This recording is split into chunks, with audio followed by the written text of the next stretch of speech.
had the energy that I did have yesterday, and it's all thanks to the planning program of PH&D Weight Loss. PH&D Weight Loss has the plan for you to get rid of your weight problem for good. Go to myphdweightloss.com. PH&D Weight Loss, the official weight loss program of the Clemson Tigers and their fans. Life is short, and if we spend our time suffering with pain and it takes away our joy, that's not a very good way to live. He's right. It's hard to be happy when you're in constant pain. QC Kinetics patient Chad admits the chronic pain in his knee really robbed his quality of life. When I was going to the traditional doctor and getting the pain pills, my smile wasn't as big as it usually is. Going to my high school reunion on crutches, it was awful. But then Chad visited QC Kinetics. He experienced the real power behind natural regenerative treatments. Using healing properties from his own body, QC Kinetics was able to restore and repair damaged tissue, finally giving Chad lasting relief with no drugs, no surgery, and no downtime. And I'm feeling on top of the world because of QC Kinetics. Learn how advanced regenerative medicine can help your body heal itself at QC Kinetics.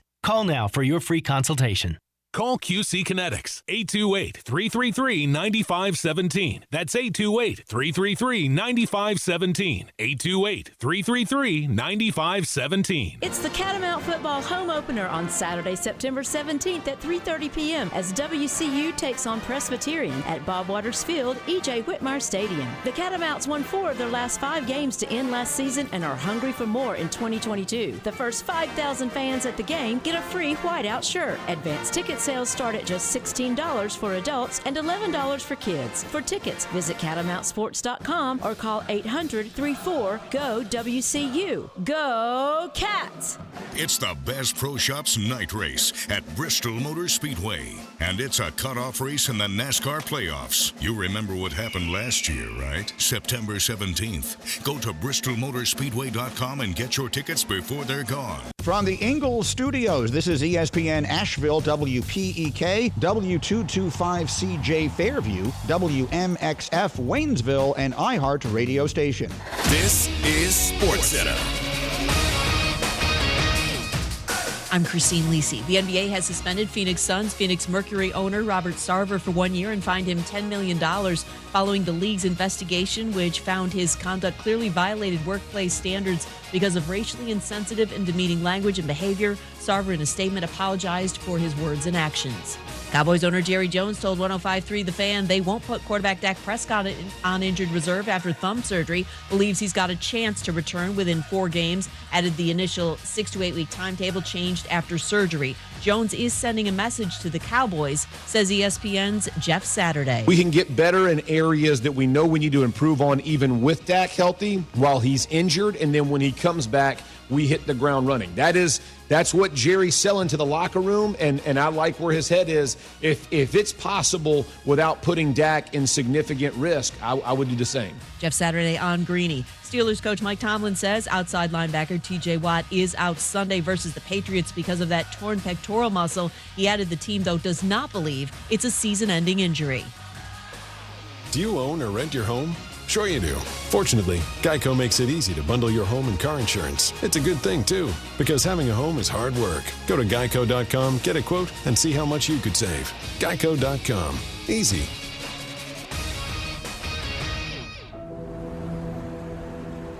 In the heart of Beer City, USA, 2 men, 1 journey to create a sports show unlike any other. Unfiltered, raw, and honest. One of them played a soccer goalie opposite Ben Stiller. The other once scored 6 points on Steph Curry. These guys know their shit.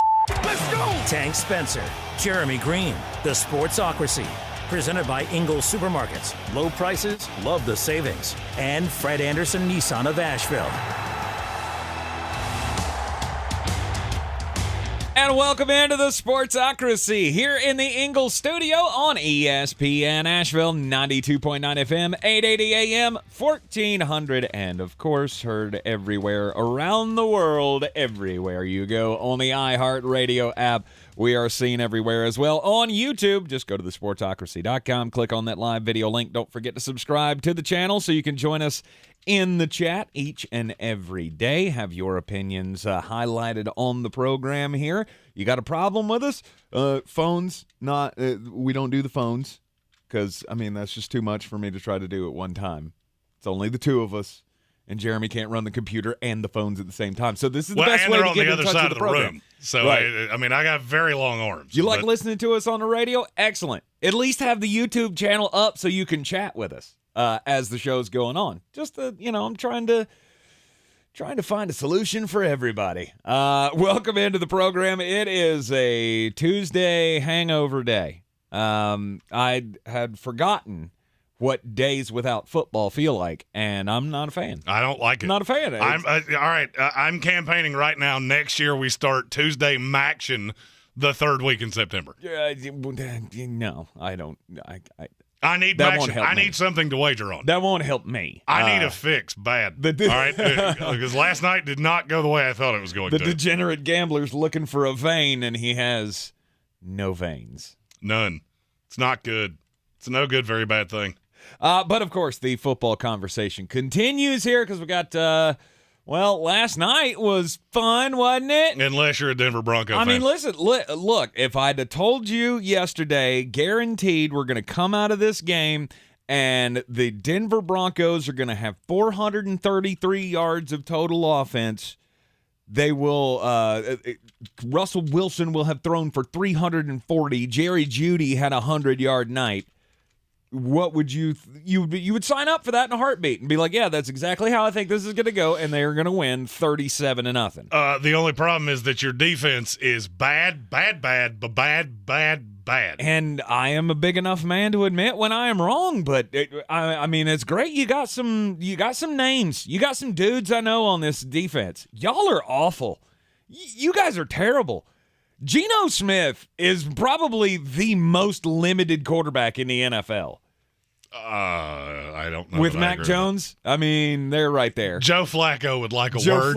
Joe Flacco would like a word. I meant actual starter. Joe Flacco's just filling in while Zach Wilson's gone. So he's not the actual starter. Geno Smith's like the legit, like this is the guy that the Seattle Seahawks looked at and went, this is our guy for this year. Yeah, Geno! Yeah. What did he average? 5 yards per pass? Something in that area? 7. Oh, excuse me. 7 yards per pass. 7. Yeah. That was the most god-awful display that I've ever seen. So, Armchair Commentary, David Smith and I did the fantasy show this morning. Check that out on YouTube. And I said to him, I don't think I have ever better placed a final segment in the years I've been doing radio than going ballistic about people's inability to manage the clock, and then Nathaniel Hackett set the high water mark. Well, I mean, he's a rookie head coach. You got to give him a break, right? I mean, he's only been an offensive coordinator before. Clock management's never been his responsibility. I just want to know how, as a living, breathing NFL head coach, you looked at a quarterback that you just paid $11 jillion to and went, stick with me here. We're going to get to the 46, and then we're going to kick it. Yeah. Not Denver. We're not in Denver, baby. We're in Seattle. I mean, thank God. To have a kicker like that on your team that you just know, you just have all the faith in the world that you're going to send him out there. After you've seen kickers poo their pants all weekend long in college football and in the NFL, and go, yep, 64 yards, second longest field goal of all time. We got this. Kickers aren't people. Other than Justin Tucker. He has put himself on another. Him and Pat McAfee. That's the only two kickers I trust. And I would understand, okay, so all chips on the table here. Everybody knows how last night went for me. It went exactly as I told you it was going to. I made it 1.5 quarters into the football game. I did see Seattle score. The last time in the first half. And then I went to bed.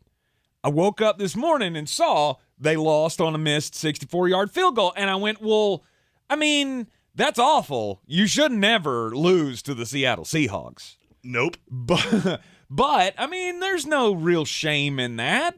64 yards, that's a hard kick to make. Surely what happened was there were 3 seconds left on the clock, and you had to. You had no other choice. It was 4th and 27 because you've been backed up by penalties and sacks or something, and it was 3 seconds to go in the ball game. They had 50 seconds left? There was a minute 3 left. They ran 30 seconds off the clock so they could kick the field goal. Like, what are you doing? I have long said that I think something that would go viral is if HWA just recorded me in the last minute of football games. Yes. The only problem is that I would say things that are not nice to the highest level.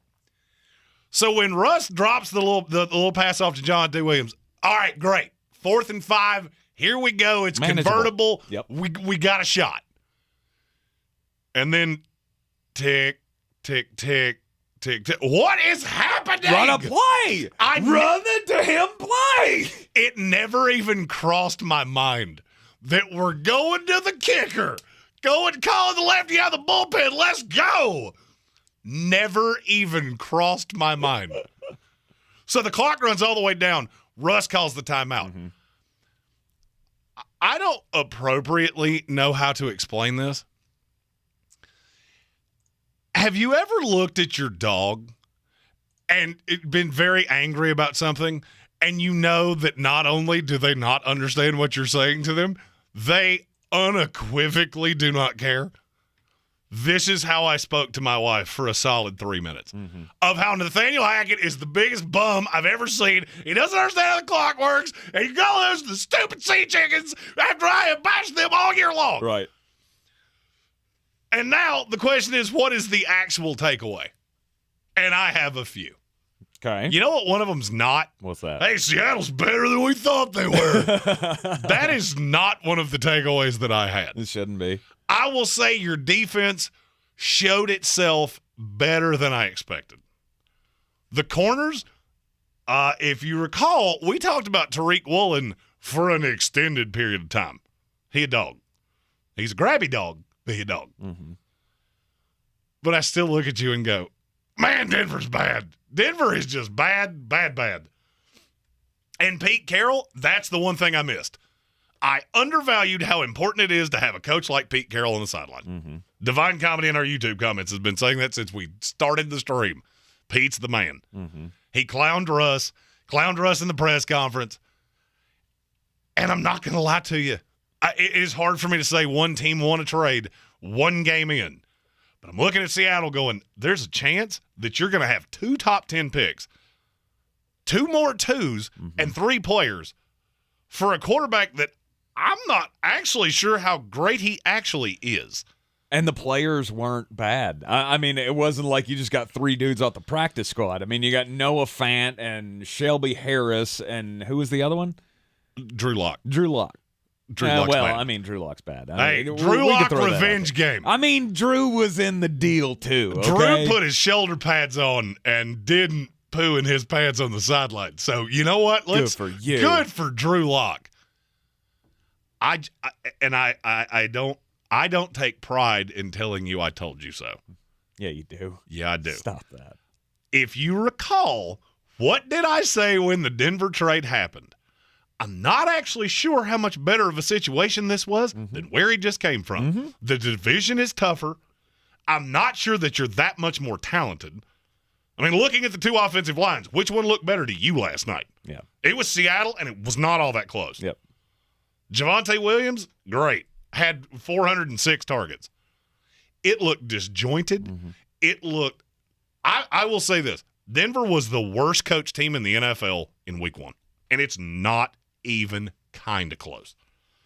Nathaniel Hackett, this one's on you.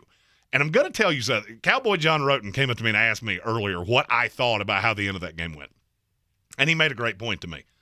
Because what I said was, when you get a reputation for not being good with the clock, every time you do this, it winds up under a microscope.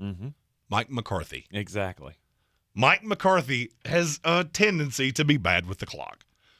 I would say Nathaniel Hackett has now, in one game, he has postured himself in the exact same way. Well, it's obviously something that people are going to look at. I mean, just like Brandon Staley. One of the biggest criticisms of Brandon Staley last year was he's inexperienced and he takes too many chances. Well, that's going to hang over his head until he starts paying them off. I don't think he's actually going to stop doing it. Clock management's a little different, I understand, but I'm saying that's how a guy gets a reputation. You do so, and especially on the Monday night scale. Like, you're on Monday Night Football. What did you were listening to Pat Mack a little while ago, and he was going through some of the ratings. 25 million people watched the Sunday Night Football game between the Dallas Cowboys and the Tampa Bay Buccaneers. Now, I get that Seattle and Denver are not, America's team. But don't you think that many people, close to that many people, were watching last night's Monday Night Football game? If not more. Maybe not by the end. And you know what? My biggest, my initial takeaway was, why are Joe Buck and Troy Aikman saying Albert Okwuegbunam's name in such a strange way? It's like they don't even know he existed. I swear before to you, last night. The only thing I could think of was that he went up to them and went, "Watch, they don't know how to say my name." Because they do cowboy games all the time. Right. So I'm going to tell them something completely ridiculous, and then they're going to do it. Yeah. They both sounded like they were wearing somebody else's dentures while they were saying it. Okwuegbunam. Okwuegbunam. and the entire game, it's Okwuegbunam. All right? I have it in the press guide from when it came out. Right. Yeah, I don't know what that was all about. Like, you guys couldn't have gone through some kind of it's a precursory search of the guy's name on Google would have turned up how to say that. Well, I'm sure they asked him how to say it, and the only thing I could think is he went, "What? Maybe I'm they're gonna make scared. a boo-boo it." Maybe they're scared. They're just scared of the name. When you see it on the paper or you see it on the screen, you're just scared of it. David Bingston Arrant, I hope I said that correctly, asked in the YouTube comments, "Are you saying Nathaniel Hackett coached worse than Cliff Kingsbury?" It was close. I mean, if we were giving out the Potty Award for absolute most unequivocally bad coaching job, those are two of the contenders. Whoever was calling the defense for the Green Bay Packers, your honorable mention. But if you're Denver, you got a problem. You got a legitimate problem because now you are heavily leveraged into Russell Wilson. Yes. And I'm not trying to jump off a cliff, but I saw something last night that if I was a Bronco fan would scare me worse than anything I saw from any team in the NFL. After the break, we'll tell you what it is. You're in the Sportsocracy here on ESPN Asheville. Roots and wings. The two greatest gifts any parent can give their kid. But when it's time for them to head off to college, there's also groceries, laundry detergent, notebook paper, ironing instructions, and futons that assemble with parts left over. At Ingles, we have all the comforts of home right around the corner. We know that life's biggest steps are best taken with faith and trust in the ones you love the most. Ingles, all the ingredients for family. Are you ready to tackle your banking needs? Home Trust Bank's team of expert advisors and lenders want to be your teammate. We want to hear your story, learn your aspirations, and assist you with financial needs, and provide options that are tailored to you. With a wide range of personal, mortgage, and commercial services, you will discover all your banking needs under one roof with a local and personalized touch at Home Trust Bank. Score big with Home Trust Bank. Ready for what's next. Member FDIC, Equal Housing Lender. Everyone's heard about the housing market and this being the best time to sell a house in years. But the same thing applies to cars. Whether you're looking to buy a car, trade in, or sell that car in the driveway collecting dust, Fred Anderson Nissan of Asheville wants to buy your car. They have 2 on-site managers that work with Kelley Blue Book to give you top dollar for your vehicle. You can even have your car appraised instantly at AndersonNissan.com. Stop in and visit them today at 629 Brevard Road in Asheville or call them at 828-365-1663. The Honest Truly Calming Collection is our must-have for Hazy's nighttime routine. The tear-free shampoo body wash and moisturizing conditioner help make bath time easy. The Truly Calming face and body lotion nourishes his delicate skin throughout the night. Honest overnight diapers keep leaks on lock for up to 12 hours, so we can both get a good night's sleep. For sweet dreams, end your kiddo's day with the Honest Truly Calming Collection. You ever feel like when you're at work, everything you say sounds like this because you're completely unstimulated and you don't care? But then, when you're talking to your friends about things you're truly interested in and passionate about, you sound like you're alive and loving every moment of it. Then maybe you should try podcasting with Spreaker from iHeart. It's the easiest way to podcast and get paid for it. Just head over to Spreaker.com, Spreaker, and start your voyage from ugh to woo!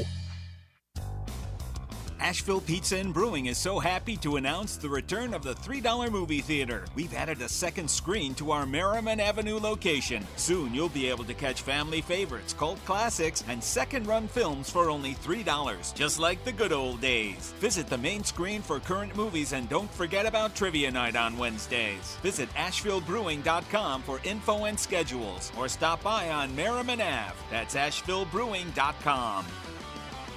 Okay, everyone gather around. I have some exciting... Running her shoe factory, Kendra talks the talk and walks the walk. We're switching to green energy. She needs a biotech consultant to erase her carbon footprint. All operations will net zero emissions. Indeed can help her hire great people fast. I need Indeed. Indeed you do. You can schedule and conduct virtual interviews all from your employer dashboard. Visit Indeed.com/credit and get $75 towards your first sponsored job. Terms and conditions apply.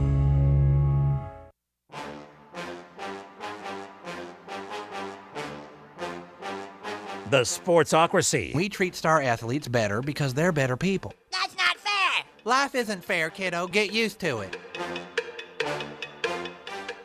We are in the Sportsocracy and in the Ingles studio here on ESPN Asheville. Always brought to you by Ingles Supermarkets. Low prices, love the savings. Last night, it was not a good night for the Denver Broncos. They go to Seattle in Russ's return. It was supposed to be all sexy and like, here comes the revenge tour of Russell Wilson. And they lost 17-16 after one of the most boneheaded moves by a rookie head coach. It was a comedy of errors.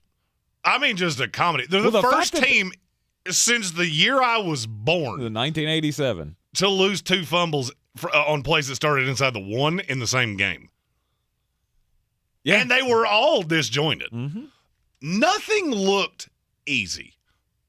All right, and I'll use an example that somebody said in the comments. Kansas City, everything looked easy. No Tyreek Hill. The play call was easy. Everything just chugged along. Mm-hmm. Denver, everything looked like a struggle. It looked like Russ didn't 100% understand what he was getting, and that's going to come in time. Am I the only one that got the feeling that Denver looked around and went, we don't buy you? I may be I may be reaching here. I watched Cortland Sutton for a lot of this game. Mm-hmm. But I like Cortland Sutton, a receiver I've been high on since he came into the league. There were times I would watch him run routes, and even if he got open, it almost looked like he was running about 70% speed. And that's what the entire Broncos team looked like. I get that it was loud. I get that you're on the road. I get that it's hard to win on the road in the NFL. I understand all of those things. You're exponentially more talented than the team you just lost to. Mm-hmm. And one of them looked like they had that dog in them. And the other looked like they had a plane to catch, and the quicker this got over, the better. Right. And that's how I watched the entire game. Just going, there is no energy to this team whatsoever. Mm-hmm. Javonte Williams, I saw it. I saw it a couple times out of Jerry Jeudy. Other than that, it was Bradley Chubb and end of message, repeat the line. Denver just looked absolutely passionless. Mm-hmm. And the more I watched it, the more I looked at Nathaniel Hackett going, is this coming from you? Are these guys looking around going, you're not an NFL head coach? I saw no interaction with players the entire game. Yeah. It's got to be a tough spot to be in of just, I'm getting nothing. Now, there's something to be said for, you don't have to be the over-the-top, Sean McVay on his highest moments kind of guy on the sidelines. But you do need some leadership. You do need some interaction with the players. And I'm just, I'm a schedule guy. You get the Houston Texans this week. You know what the next 4 weeks of this schedule look like? San Francisco 49ers at the Las Vegas Raiders, Indianapolis Colts at the Chargers. Well, I mean, even the Browns the Bears beat the 49ers, so they got that. Yeah, I'm on same. Stop it. You've been on my Twitter again, haven't you? Yeah. I'm legitimately afraid. Mm-hmm. If I'm Denver right now, I'm legitimately afraid that I'm going to have given up a top 10 pick. I think you should because be. they have one of the grossest schedules you will see. Mm-hmm. I think you should be. We know you're in one of the toughest divisions. If you don't get it going now, it may be too late to turn the tide later in the season. We know they're capable. We know these. I mean, that's the thing that baffles me about it is I look at this defense. There's just the defense, because the offense, I think the offense is, I mean, it's disjointed. It doesn't look good. You got guys fumbling. You got a lot of stuff to clean up there. The offense is what would scare me more. Really? I hired an offensive coach. Well, I mean, at the end of the day, I brought in a Super Bowl winning quarterback, and the offense looked like they met each other when they got to the stadium. I'm not saying it looks good. I'm just saying I'm less worried about that. I'm not. I could not disagree with you more. Mm-hmm. I have a first-time defensive coordinator calling plays. All right, so that could be a little disjointed. Am I very unsettled the fact that Pat Surtain looked like he touched the Space Jam ball about halfway through that game? Yes, I am. The offense is what would scare me. There's an old scouting narrative of you can tell a quarterback doesn't feel confident in what they're doing based on how many times they check down. Look at the target share. Half of what Russell Wilson did, checkdowns. Mm-hmm. That tells me you're not comfortable in this offense. I mean, Javonte got, 12 targets? I think it was more than that. Caught 11. I think he had that might I be think right. he caught 11 and had 12 targets. Career highs in both respects. And, I mean, as a fantasy owner, I like that. I like to see Javonte Williams out there catching balls and getting me points, but there was nothing that I walked away from going, I feel better about you right now than I did coming into this game, and I didn't like you in the first place. Oh, Denver? Well, see, that's my problem is I did. I still had them finishing fourth in their division, but I thought they were going to be like a respectable fourth. What I saw last night looks like it could be a complete and utter disaster. And I never had a fear that they would be a disaster. That never crossed my mind. Right. But I do have to hearken back to what I said when the trade happened. What is actually the difference here? What is the difference between what was the worst thing that ever happened? Oh, the ESPN headline of the divorce was long in the offing because so many things had just... You do realize you're walking into the exact same situation, right? You have two good receivers, a couple good running backs. Rashad Penny. Shout out to Rashad Penny. Mm-hmm. He just put him in bubble wrap because we all know how that goes. Right. It's the same team. It's the same team. Now you went into a better conference. You went into the best division in football. And I think you are clearly, unequivocally the worst team in this division. You're the worst coached. And I would say you have the worst defense. And I don't think it's really even kind of close. No, it's not. And so now I go back to the statement I made where you looked at me like I was out of my mind. What was the point? So what was the point? You went to get Russ. You gave him $200 million. You gave up all the draft picks. And where are you? They're sexy. Exactly where you were last year. They're sexy, but in a bad way. You're in the same boat you were in last year. You have playmakers. Yeah, you have the quarterback now. Do you? Yeah. Did you watch Russell Wilson at any – and now, granted, I watched every second of this game, so I watched every throw. Mm-hmm. I saw a couple high-level throws. More than anything, I saw a spent fighter. That's what he looked like to me. Really? He looked like a quarterback that's been hit more than any quarterback in NFL history their first 9 years in the league. So you're just dead and burying him. Just he's done, washed up. I didn't say he was washed up. I said I think you paid top dollar for a quarterback, and I don't think that's what you're getting. Okay. I don't think you're getting let Russ cook. Pete Carroll went on Seattle radio and basically said, yeah, we know. Make him go to the left. Mm-hmm. Does that not tell you something? When a team like Seattle that should be just completely beholden to this guy, is it not weird that the first opportunity to jettison him, they basically took it?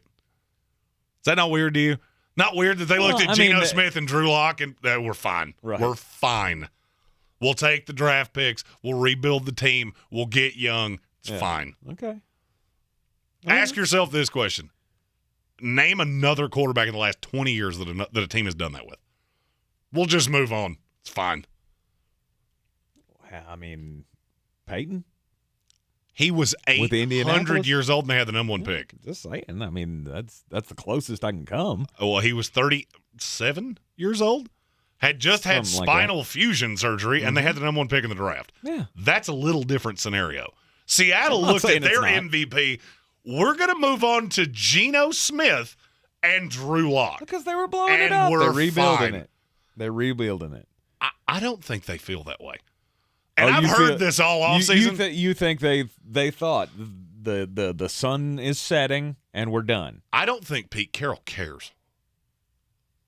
That was my biggest takeaway. I don't think Pete Carroll cares. I think he believes he can win by playing that bend, don't break defense, running the ball, and having a quarterback that doesn't turn the ball over. Mm-hmm. And in his opinion, Russ got a little big for his britches, and he wanted to prove a point. That's what I saw. I saw a coach that will go into the Hall of Fame one day just basically throwing his hair in the wind of, I tried to tell you. Mm-hmm. I tried to tell you. And maybe it's me being the type A that I am. I'm Richard Petty. And that's what I saw with Pete Carroll. I told you. I told you we could get rid of Russ, and it's not going to change that much. Now, do I think that's accurate? No, probably not.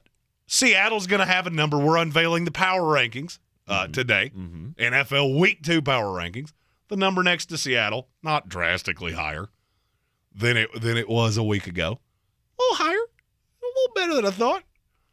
Now, Denver, your number fell through the floor. Yeah, as it should have. It was a god-awful display on Monday Night Football last night, and the Denver Broncos with Russell Wilson are 0-1 to start out his tenure in the Mile High City. Not good for anybody, and yeah, not what you were expecting. Because we had predicted a massive blowout, and it could have been. Could have been, but it wasn't. That's the problem. I also want to know how Pete Carroll's old enough to be my grandfather, and he looks like he might be younger than me. Mm-hmm. I would wager he probably lives a little healthier. Yoga. Lots of yoga and wheat germ. Probably a lot of that. Probably not a lot of, 23 domestic light days. That's just an assumption. But good for Seattle.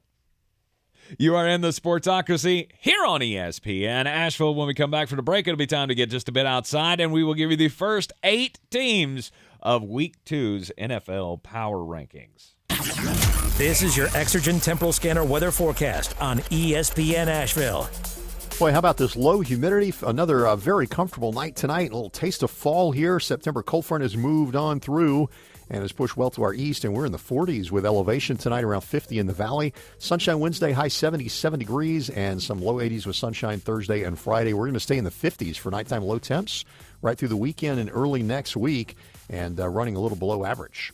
I'm meteorologist Scott Laria-Moore. That's the latest Weather Channel forecast. This report is sponsored by Indeed.com. Summer days getting shorter and business to-do lists getting longer?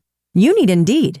Their all-in-one hiring solution makes it easy to attract, interview, and hire candidates all in one place. Sponsor your first job and get hiring today by visiting Indeed.com/credit. You wash your hands and brush your teeth, but what about your nose? How do you clean your nose? With Navage. Navage pulls saline in one nostril, around the back of the nose, and out the other nostril, flushing out allergens, mucus, dirt, and germs, and it's why nose cleaning is the next evolution in daily personal hygiene. People try Navage for lots of reasons: sinusitis, allergies, snoring, things that make it hard to breathe through your nose. But over time, they also find that cleaning their nose makes them feel better, a lot better. Nearly 3 million Navage users have written more than 100,000 reviews, averaging 4.7 stars, saying things like, "Best product I've ever used," and "Amazing, I love my Navage." That's because Navage helps you breathe better, sleep deeper, and snore less. But the biggest payoff is improved health. Here's the key point. Navage is good personal hygiene, and it's going to help you stay healthier. At Walmart, Walgreens, CVS, Rite Aid, Bed Bath, Target, and online. Navage, N-A-V-A-G-E. Clean nose, healthy life. For more information about contests on the station, log on to ESPNAVL.com. Black Mountain, get ready to rock. Dark City Rock Fest, presented by Elite Events and Promotions, is coming to Silverados Saturday, September 17th, starring Saving Abel. $20 in advance, 25 day of show, and a portion of the proceeds will go to United Way, Dark City Rock Fest with Saving Abel. Saturday, September 17th at Silverado'sWNC.com. At Ingles, whether we're celebrating Friday night rivals, televising college basketball games, bringing the Fan Fest to semi-pro soccer, or taking you out to the ball game at your minor league park, it's all in the bag. Ingles, low prices, love the savings.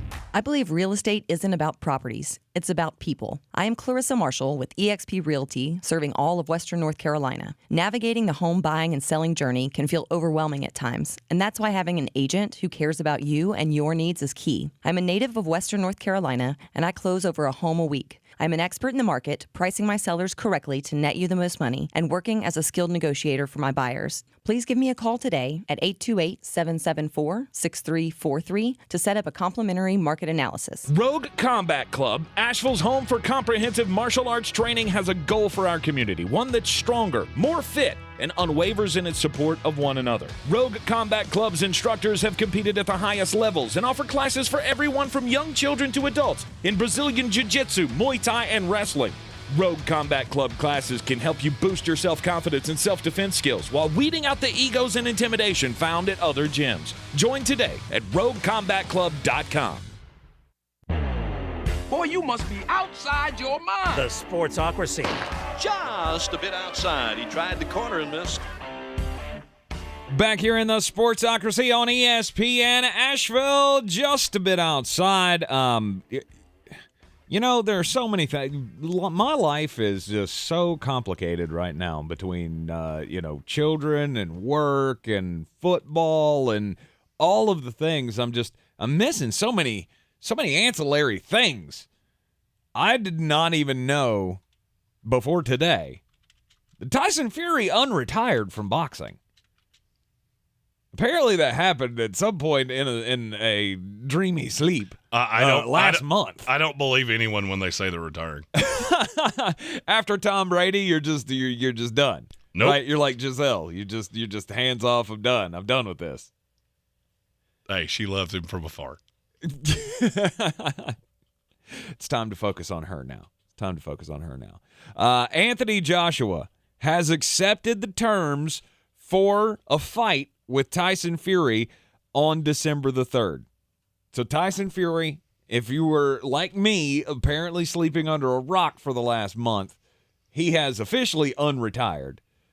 And now it looks like he is going to be giving Anthony Joshua a shot at the WBC World Heavyweight Championship on December the 3rd. Or at least that's been offered. And now Anthony Joshua's people have said, we accept. He will accept the fight, even though he would only get 40% of the take. Bad move, good move? If you can get the fight, it's a large payday. I was going to say 40% is better than nothing. Yeah, just get to the fight. That's really all that matters. December the 3rd, we don't know where or when or anything like that other than the day that has been offered. Apparently, they cut off communications with between the agents in honor of the passing of the Queen. They're both British, so okay. I get it. Just seems weird. Seems weird to me, but okay. So we could have major heavyweight battle coming up on December the 3rd. I feel like all of us at some point have played hooky from work.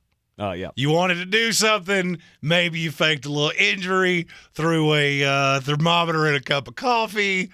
But the one thing you can't do is get caught on camera somewhere when you said you're sick. Yeah. That's what just happened to Sergio Garcia.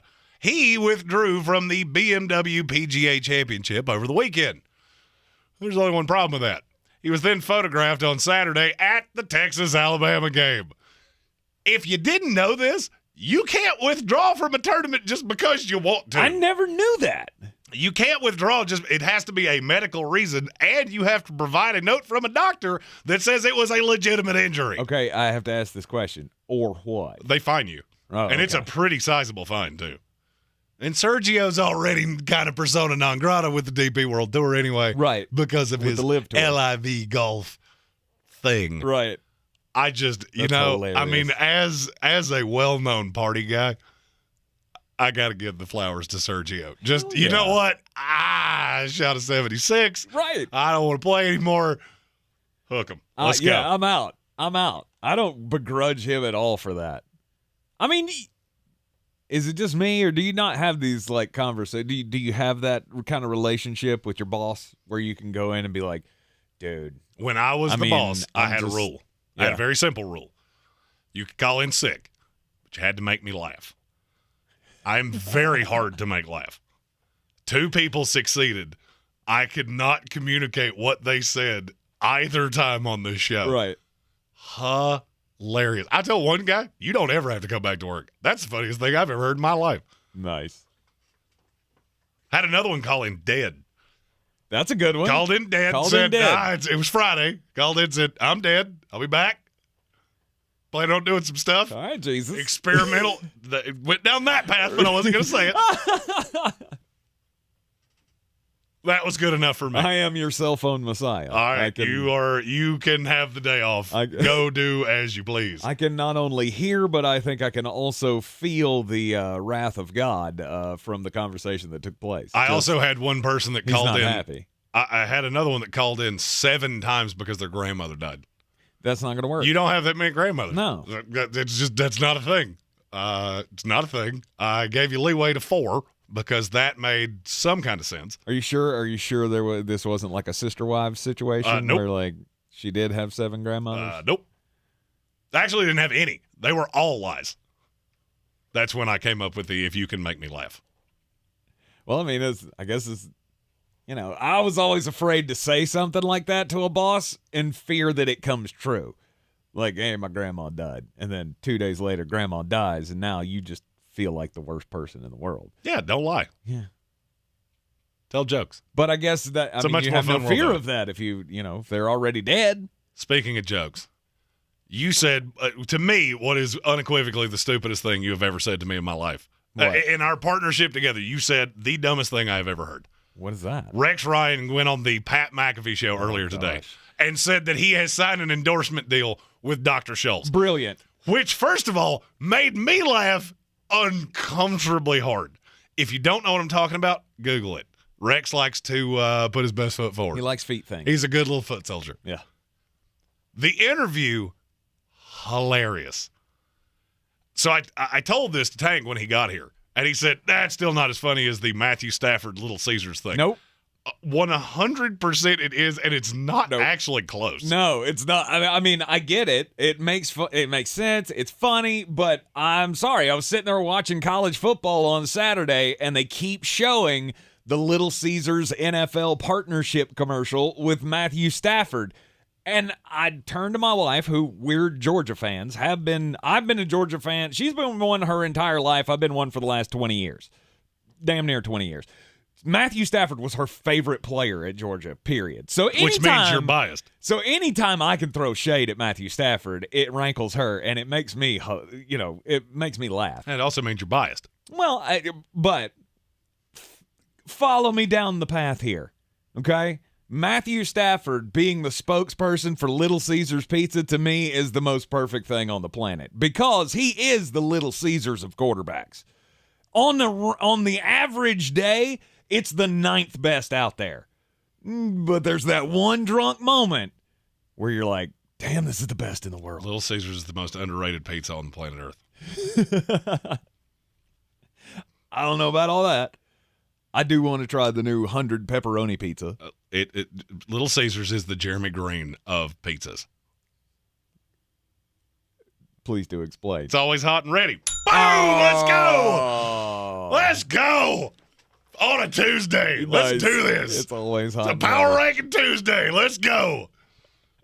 2 people in the comments between Facebook and YouTube have said, I need to change my vote to Rex because this is the poll. This is our poll for the day. Which is funnier? Rex Ryan with Dr. Scholl's, Matthew Stafford with Little Caesars. It's Rex Ryan. It's not close. Yeah. He's a good little foot soldier. Puts his best foot forward. I like the Matthew Stafford. It's good. It's really good. If ever Rex Ryan was gonna get a deal, an endorsement deal, it needed to be this one. No doubt. I have no qualms with it. I now want to endorse Dr. Scholl's for $0 just to be affiliated with this somehow as a Jets fan. Right. But so far, the poll is with me. It is the better ad campaign. I'll give it time. 57 to 43%. Matthew Stafford, Little Caesars. Give it time. Over Rex Ryan and Dr. Scholes. Give it time. Give it time. All right, power rankings. It is week 2. It is time to reveal what we feel about these teams. We do our power rankings each and every week. We will do them each and every week right here on the Sportsocracy every Tuesday once the week is complete. And to start out, we always start at the bottom, reveal the best ones at the end. So the first... We're like Drake, baby. Started from the bottom, now we're here. That's right. The first team at number 32, your worst team in the league. The Houston Texans. I mean, really? Really? I mean, the fact that they played to a tie with Indianapolis gets them nothing. Can't even bump them up to 31? No. No. No. Okay. Because name me the team. If you and this is so, if you're new to this show, this is how Jeremy does power rankings. I look at every team and go, if you played and it was net neutral, pick them. Who am I taking? Yeah, there's not a team in the NFL I'm one. taking the Houston Texans against. There's not one. You're a scrappy little underdog. Great. You also let Michael Pittman, the only receiver on that team, go for about 2 bills on you. I don't care. Your defense is not good. You're not good. You'll be annoying, but you're not good. Yeah. There is no team I have less faith in than the Houston Texans. Okay. Was the way it was going into the season the way it is now. I will agree with you. When you put it in those terms, okay. I was surprised by the outcome, the tie with the Indianapolis Colts. Still feel like ties should be outlawed in the NFL, but just don't can't go to change the college the whole rule world in a day. Don't go to the college rule. I just got burned on an under between Texas Tech and Houston. It's awful. You don't bet. You don't have an opinion. Okay, the bettors get to decide this. Never, ever. College football rules. 37 points with 30 seconds left, and somehow I didn't hit on under 62. 31 in the Week 2 power rankings, the Chicago Bears. But we just beat the San Francisco 49ers. And if every game you played was in a monsoon, or as my grandmother always called them, a hurricane, then maybe I would give you some love. Right. But they're not. They're not. Mm-hmm. And you're still not good, and Justin Fields is still a horrible quarterback. Agreed. The bottom 2 were easy. Mm-hmm. It was after that it got really difficult because there were a slew of teams that no, it wasn't good, but at least there were encouraging signs. At number 30, the Atlanta Falcons. The team's still terrible. You outplayed New Orleans for 57 minutes and you still found a way to lose. That's what they do. They're the Falcons. Correct. The one team in the NFL where no lead is safe ever. No, and it doesn't matter who's the head coach or who's the coordinators or who the players are. I'm telling you, all those things have changed, and you continue to do this. They built that stadium on an ancient Indian burial ground or something. That's the only explanation. There is no lead where that team is safe. And I like Arthur Smith, and I think a year from now, exponentially better than you are now. Mm-hmm. You'll be at least 27th on the power rankings. Absolutely. I think 27 next year feels like the perfect place for you to slot in. Exactly. And number 29, it's those fighting. Go ahead. Jets. I just really? I mean, come on. I know it was Joe Falco, but you might have Mike White next week. We could have Uncle Rico. And I would fit. We could have Shane Falco. Like, Keanu Reeves could show up and play quarterback for the Jets, and I would go, I feel better than I felt last week. Okay. Now, I get that's your overall take of the team. Now give me a little fire from what you saw from the defense. The defense is outrageously good. There you go. Outrageously good. Get excited about that. The defense is fine. The problem is that every team in this tier does something well. Mm-hmm. The Jets just can't score. I mean, you didn't dominate Baltimore, but you held Lamar Jackson in check. I said this morning when we did the fantasy show with Armchair, our resident candidate.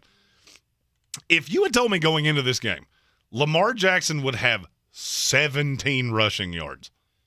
Okay, how much we win by? Mm-hmm. because I'm not scared of him throwing the ball deep, and he only did it once. I was encouraged by the defense.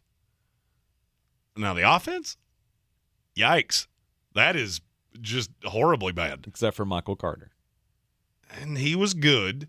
The fact that you threw it 59 times and ran it 17 times is why you're at 29. Mm-hmm. Because I actually think you're better than that. Might be a Jets plus a number coming from me this week. And you know I got to feel good about something to say Jets plus anything. All right. After Tank's famous Jets plus 7, I have to feel real good to put those two words together. 28, it's the Jacksonville Jaguars. The biggest thing about Jacksonville is you're going to have to learn to win. The talent is there. I felt like Trevor Lawrence looked more comfortable. Christian Kirk, he a dog. James Robinson, he a dog. Yep.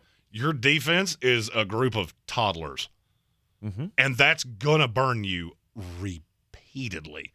Yeah, but they also can make some hella good plays. Hella good plays? Yeah. And what then, are you? Are you 14 years old? I am. Did you listen to Avril Lavigne on the way in here? What is up? Where did that come from? What? I feel like we should have to play back into Skater Boy or Blink 182. Nice. I don't know why that came to mind for you. Because when I was in high school, the only people I ever heard use that word, they rode their skateboard to school. Was that a kid saying at some point? And then somehow you just went to Abe Simpson. Exactly. Like that. Exactly. Anyway, they make some really good plays every now and then. Now, obviously, with a young team and you got all these rookies and guys gelling together, new coaches and all that, it's going to take some time. All right, so I want you in 5 words or less to tell me what you saw from this defense that was even halfway encouraging. Trayvon Walker is a dog. He had a sack. Other than that, he was one of the lowest graded players in the NFL week 1. Really? Yeah. Why? Wasn't good. He was constantly out of position. He does not know what he's doing, and it is super obvious. There were probably 7 names you could have said right there that I'd have gone, all right. Foye Oluokun, Andre Cisco, Devin Lloyd. Trayvon Walker was not one of them. He was not good. That's kind of like saying I disagree that it's Tuesday. No, I disagree watch the with film. I disagree with advanced metrics, whatever the hell that is. That's kind of like saying I disagree that 4 + 4 = 8. It's an analytical formula. There's nothing to disagree with. Watch the film. He wasn't good. No, Tony Pollard's the Jaguar best in the fans will league. tell you the same thing. I'm gonna keep He going. wasn't good. I'm always gonna throw that out there. That's Tony fine. Pollard's the best You in the can league. fall in love with the chunk play you want to. He was a joke for the vast majority of this game. Okay. It was a joke. And you should have known that was coming. He's playing a position he's not comfortable with. There are teams that thought he was a defensive tackle coming into the league. Now he's playing stand-up outside linebacker. I didn't say it was going to be flawless. It's going to be clunky. And it was clunky. And I look at Jacksonville and go, that 28-22, I see a lot of quarterbacks lighting you up like a Christmas tree. Colts this week. Chargers, Eagles, the 2 following weeks after that. And this team's going to be 0-4, and they probably played the closest game they're going to play. But trial by fire, you do have young players. I think you've drafted well, and I do like Doug Peterson. All right, let's take a break. When we come back from the break, we will give you the other 3 in the bottom 8 of the Week 2 Power Rankings here on ESPN Asheville. Are you ready to tackle your banking needs? Home Trust Bank's team of expert advisors and lenders want to be your teammate. We want to hear your story, learn your aspirations, and assist you with financial needs, and provide options that are tailored to you. With a wide range of personal, mortgage, and commercial services, you will discover all your banking needs under one roof with a local and personalized touch at Home Trust Bank. Score big with Home Trust Bank. Ready for what's next. Member FDIC, Equal Housing Lender. Since man created roads, they've been looking for ways to get off-road and vehicles to take them there. That's where Outlaw Off-Road comes in. A premier off-road center for Jeeps, trucks, and SUVs with a complete lineup of off-road and overland services, including maintenance and repair to make your vehicle all that it can be. Check out their location right here in western North Carolina at 85 Avery Creek Road. Call them today at 828-974-8480 or visit them on the web at theoutlawoffroad.com. When I finally drove the old car into the grave, I knew there was only one place I was going to go. Fred Anderson Nissan of Asheville, home of the family plan.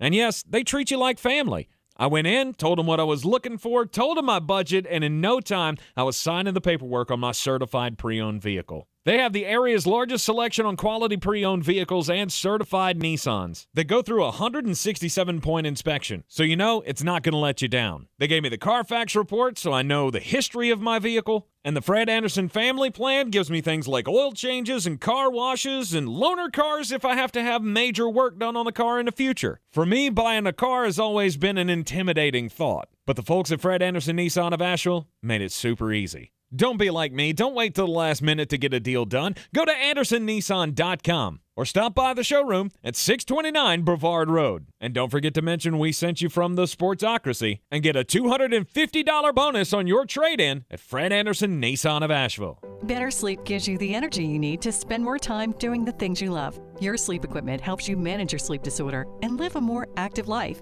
but it only works if you use it.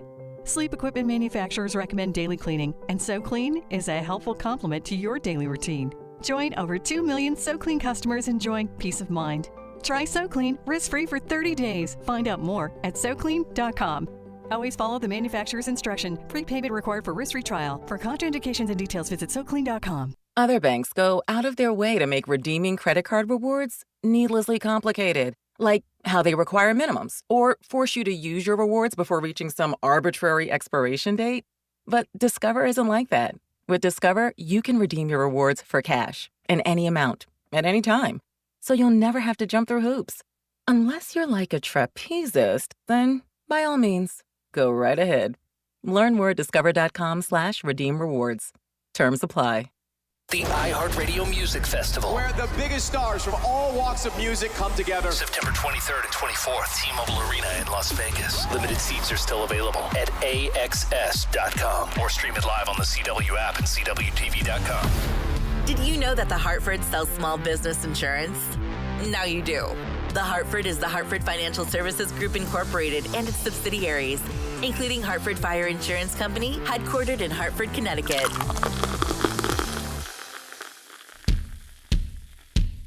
The Sportsocracy. The ceiling is the roof. Let's make it happen. Let's keep moving forward. Just keep doubting. It's okay.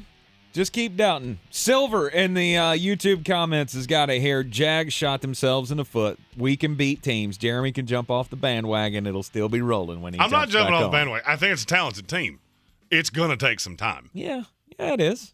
It is. When you have this many young players that are playing legitimate snaps, it's going to take you a minute to figure out this is how we need to do this. Okay, I'm glad you clarified that. I'm not jumping off. I think they're very, very talented. I like Doug Peterson. There's a lot of things to like. It's just going to take. It's going to take a second. At number 27 in the power rankings for Week 2 in the NFL, it's the Carolina Panthers.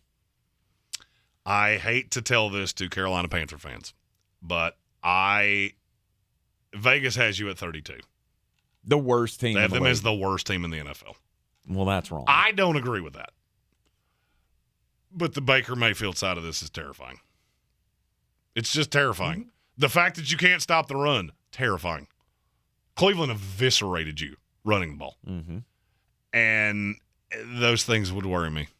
Now, I was a little nicer because if Carolina played Jacksonville right now, I'll take Carolina by very little. But I would take Carolina. Neutral field. I would not. Against Jacksonville? Yeah, I would have. I would. I would have Jacksonville above. 2 words. Christian McCaffrey.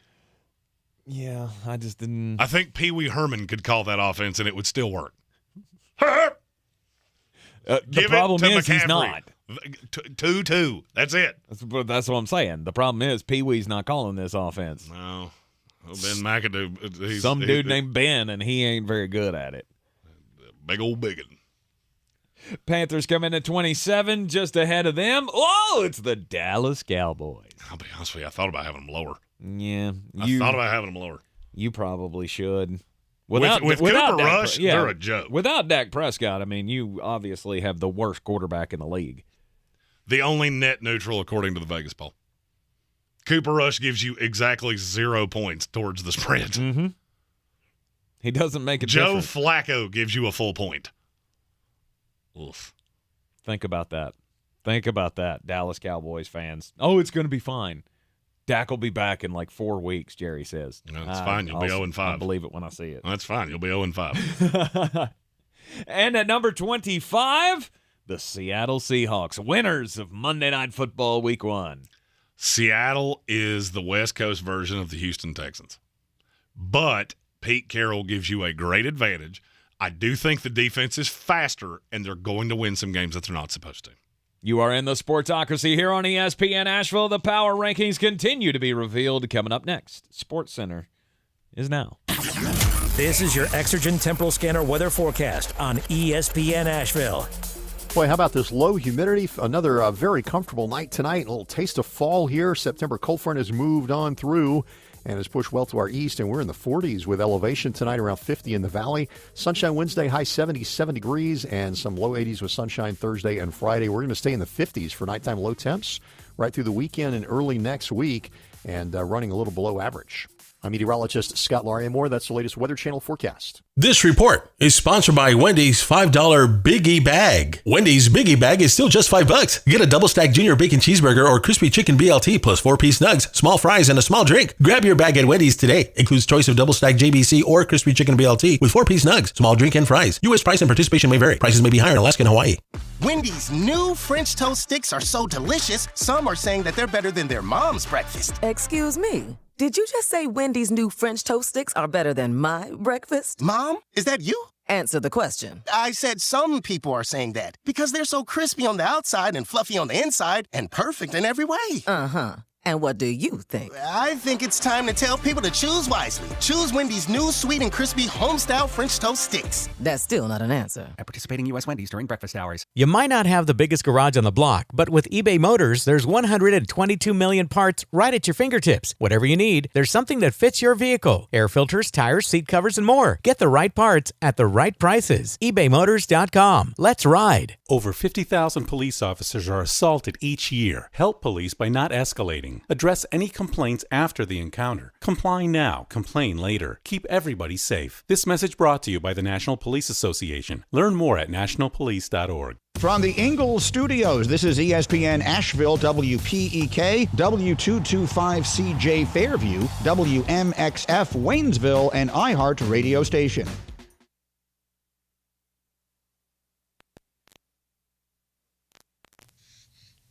This is SportsCenter.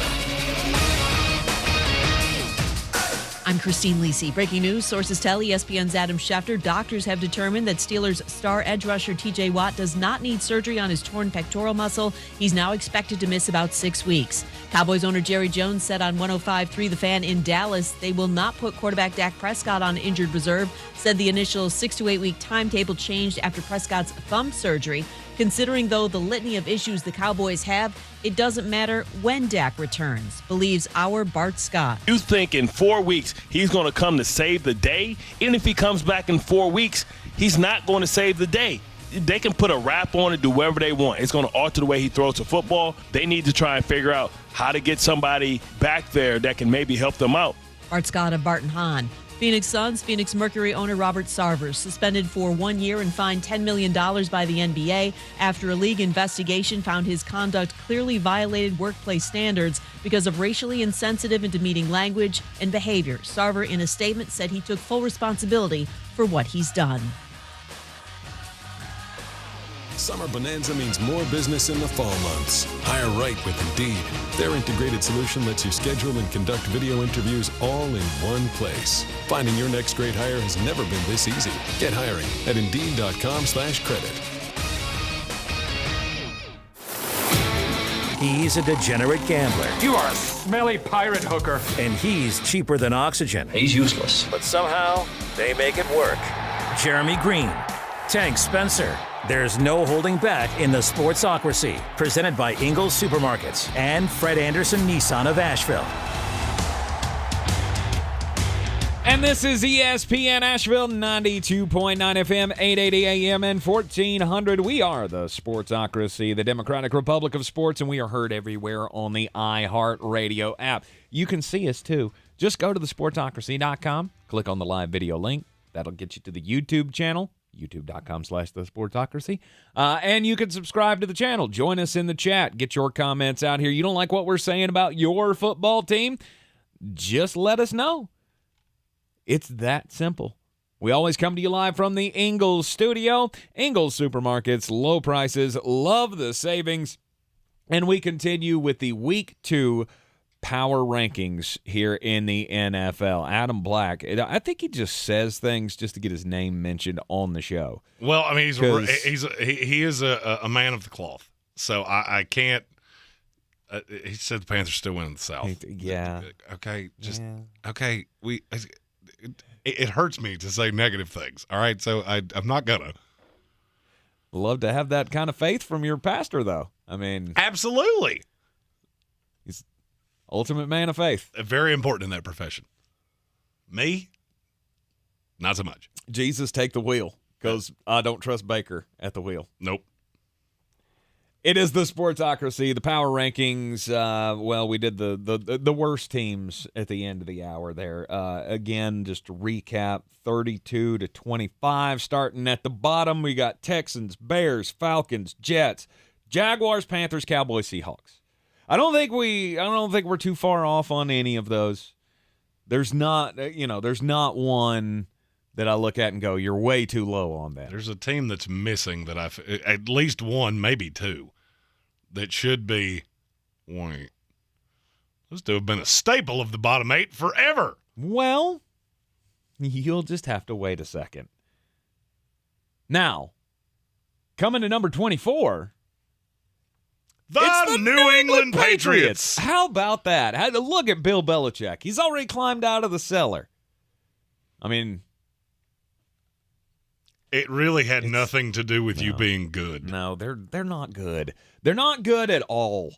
Like, the defense is suspect and the offense is just atrocious. I mean, they're like me at a high school dance. Like, well, that's bad. Yeah. Especially now. You should not be anywhere near a high school. No. I'm saying, like, when I was in high school, like when I'd show up to the dance, like, you got no chance of scoring and you have no idea what scoring is. So, come on, buddy. What are you doing here, really? That's how I feel about the New England Patriots offense. It's not good. I mean, and the thing about New England that would scare me, you didn't even throw a roadblock in front of Jalen Waddle or Tyreek Hill. Waddle with a big touchdown, Tyreek just did whatever he wanted to. Mm-hmm. And the next 3 weeks, you play at the Steelers, the Ravens, and at the Packers. Ugh. Your supposed layup game is against a Lions team that, I'll be really honest with you, is better than you. Mm-hmm. And they score much easier than you do. It's just the way it is. And now with Mac potentially having some form of injury, if you tell me this is Brian Hoyer moving forward, shoo buddy. It'll get worse than this. Because the defense can't carry you. Mm. With no J.C. Jackson, you cannot deal with a number 1 wide receiver. You dealt with 2 of them with Miami, and it was never close. No. The sheer fact that only ended 20-7, I think, is more of an indictment on Miami than it is a positive to New England. Right. I think I'm gonna wave at the camera. Okay, Bill, we're moving on. Bill Belichick said he's putting the phone on pause while we talk bad about his New England Patriots. So, Bill, come on back to the conversation. But he's a realistic fan. He knows. At number 23 in the power rankings, Arizona Cardinals. I mean, what do you like about this team? I feel like when DeAndre Hopkins comes back, they're going to be difficult to defend. Yes. The defense is putridly bad. The biggest bright side I saw out of this weekend might be Greg Dortch. Greg Dortch might be a dude that can be a 3rd, 4th option for you steady. Of course, he used to be a Jet. So weird. Did he really? Yeah, he did. Yeah, he was on the practice squad for 2 years. But never could find a way. I know he was hell on wheels in the ACC when he played for Wake Forest, but Greg Dortch is the only bright spot that I got from this week from the Arizona Cardinals, and I don't like that at all. I feel a lot about that team same way I do about... They're New England in reverse. Oh, I didn't even think about that. They're New England in reverse. Okay. I could see that. Your offense is, at this point, not good enough to sustain you because your defense is brutal. Mm-hmm. Now, The reason that I didn't completely jump off a cliff, it was Kansas City, and I feel like Kansas City is going to do that to a lot of people. Behind that offense, as long as you got Pat Mahomes behind that offensive line, I don't really care what you do. No, because he's going to carve everybody up. Yes. Now, will he do it like he did to Arizona? Probably not. Because if he does, he's going to throw for about 85 touchdowns. Mm-hmm. It was good. It was real good for the Chiefs. Not so much for the Arizona Cardinals. I also just feel like there's a massive disconnect with the Cardinals. Jonas Knox was he was grasping at straws that there's a big problem between Kyler Murray and Cliff Kingsbury. I can't read that from what he said, but I feel like Kingsbury's telling you everything you need to know. After the game, what did he rail on? We didn't practice well. Mm-hmm. Who's that on? It's on you, Cliff. That's on you. Maybe they didn't practice well because Kyler won't study. Yeah, I feel very sure that he did not do. He wasn't doing his game film work. I feel like Kyler didn't do his 4 hours of extra work outside of what he was supposed to do. Yeah. There's just not a lot to like with the Cardinals. Oh, by the way, you remember that thing I said about James Conner? Yes. That as soon as you trust him, it's gonna burn you. Mm-hmm. Against one of the worst run defenses in the league, average 2.6 yards a carry. Hey, once we get inside the 3-yard line, though, he's going to be hell on wheels. Don't worry about it. And Ascendo in our YouTube comments asked, could it be more Kyler is disjointed for the organization and not the coach? Very well could be. To me, I think this is a marriage made in hell. You have a quarterback that I don't think puts in the work. Mm-hmm. Everything I've ever heard, he likes the glitz, he likes the glamour. He doesn't necessarily like doing the legwork. Yeah, the stuff that it takes to win. And I kind of feel the same way about the coach. So you mix those two things together, and death's in the details. Death by 1,000 paper cuts. Then what you're really saying is they fit each other.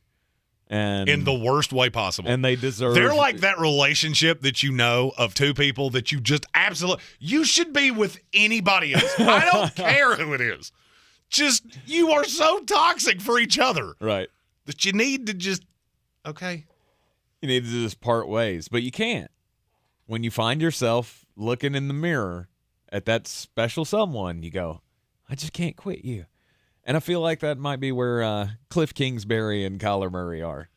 I'm going to say this as clearly as I can. Uh-huh. If you ever look at me and say, I just can't quit you again, my skin crawled as though I had just walked through a cemetery. So that was... Sorry, I'll try to turn on the charm next time. Maybe stare out the window when you do that. I didn't like that at all. At number 22, the New York Football Giants. I believe in Brian Daboll. I believe in Saquon Barkley. I think they have drafted well. And I'm not as down on that Tennessee team as everybody else is. Mm-hmm. Everybody is just running Tennessee into the ground like this was the unpardonable sin to lose this game. Hey, I don't think it's that bad. No, you had a chance to win. If Saquon Barkley is the highest rated running back I've ever had, and it's not even close. Bijan Robinson's going to be the first one that's in his ballpark. If you can do that, it makes you very dynamic, and it takes a lot off Daniel Jones. Mm-hmm. Plus, I cannot emphasize this enough, that division is horrible. What, you mean the division that has no wins right now? The now? NFC least. Oh, the NFC. Yeah, the NFC least is I terrible. thought you were talking about the AFC South, where also not great. Somehow nobody won this week. That's despite the fact two of them that played each other. two of their teams played each other, and nobody's got to win. Yay! Everybody's under this impression, though, like the Tennessee Titans, it was just written in stone that they're going to come out and repeat and be the number one seed in the AFC again, and it just never was going to be. And I feel like that's how a lot of Titans fans feel, because their expectation is there now. Their expectation is we need to be number one, number two, number three in the AFC. The problem is you're actually talented enough to be the 9, maybe? I feel like the expectation on those two teams is what made that look so strange to people. Of course it did. You had no idea what that Giants offense was going to look like. None. It's a new coach, a lot of new pieces. The offensive line is rejuvenated. That was a difficult set for Ryan Tannehill with no weapons that he actually trusts yet. Mm-hmm. And I thought he played well. So I'm not as down on Tennessee, and I'm a little higher on the Giants. I've seen them routinely in the 28, 29, 30 range. Okay, good luck with that. That's not a team you want to play. I do really want to see what they look like, though, when everybody's on the field. When you have Wan'Dale Robinson, when you actually use Kadarius Toney. Like, he got, 2 touches in that entire game? Something like that. That seemed off to me. Especially after we saw him pop a couple of times last year, late in the season. You were like, oh, well, Kadarius is going to be something. Well, I mean, here's the thing. Saquon had to have his 24 touches, so not left on the table for everybody else. Look, when Saquon's rolling like that, I can't begrudge you at all for letting that happen.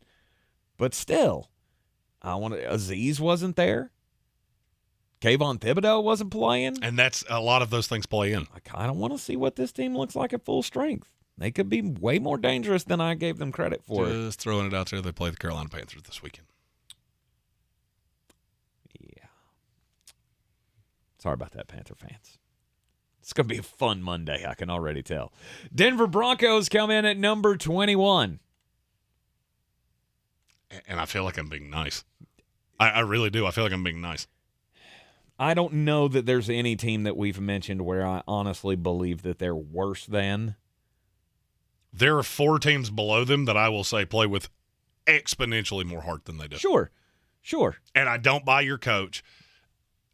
And you get to this point where, all right, so I feel like you're going to struggle in close games. You're in a just murderer's row division. Your schedule is brutal. Mm-hmm. But will it or will it not look better? Are they going to fumble inside the 1 yard line twice in a game again? As Russ gets more comfortable, it will look better. There are certain things you never grow out of. And maybe it's the old school scout in me. But I learned this with quarterbacks many years ago. And I figured out it applies to coaches too.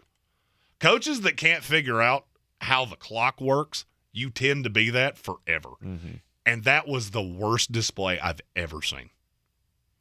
Ever. That is the worst mismanagement of a clock I have ever seen. I swear to you, it looked like they were throwing darts at a board to figure out what to do. Yeah. And that's terrifying to me. There's a lot of moving pieces here. I'm more down on Denver today than I thought I would be. And I'm more down on Russ than I thought I would be at any point in this season.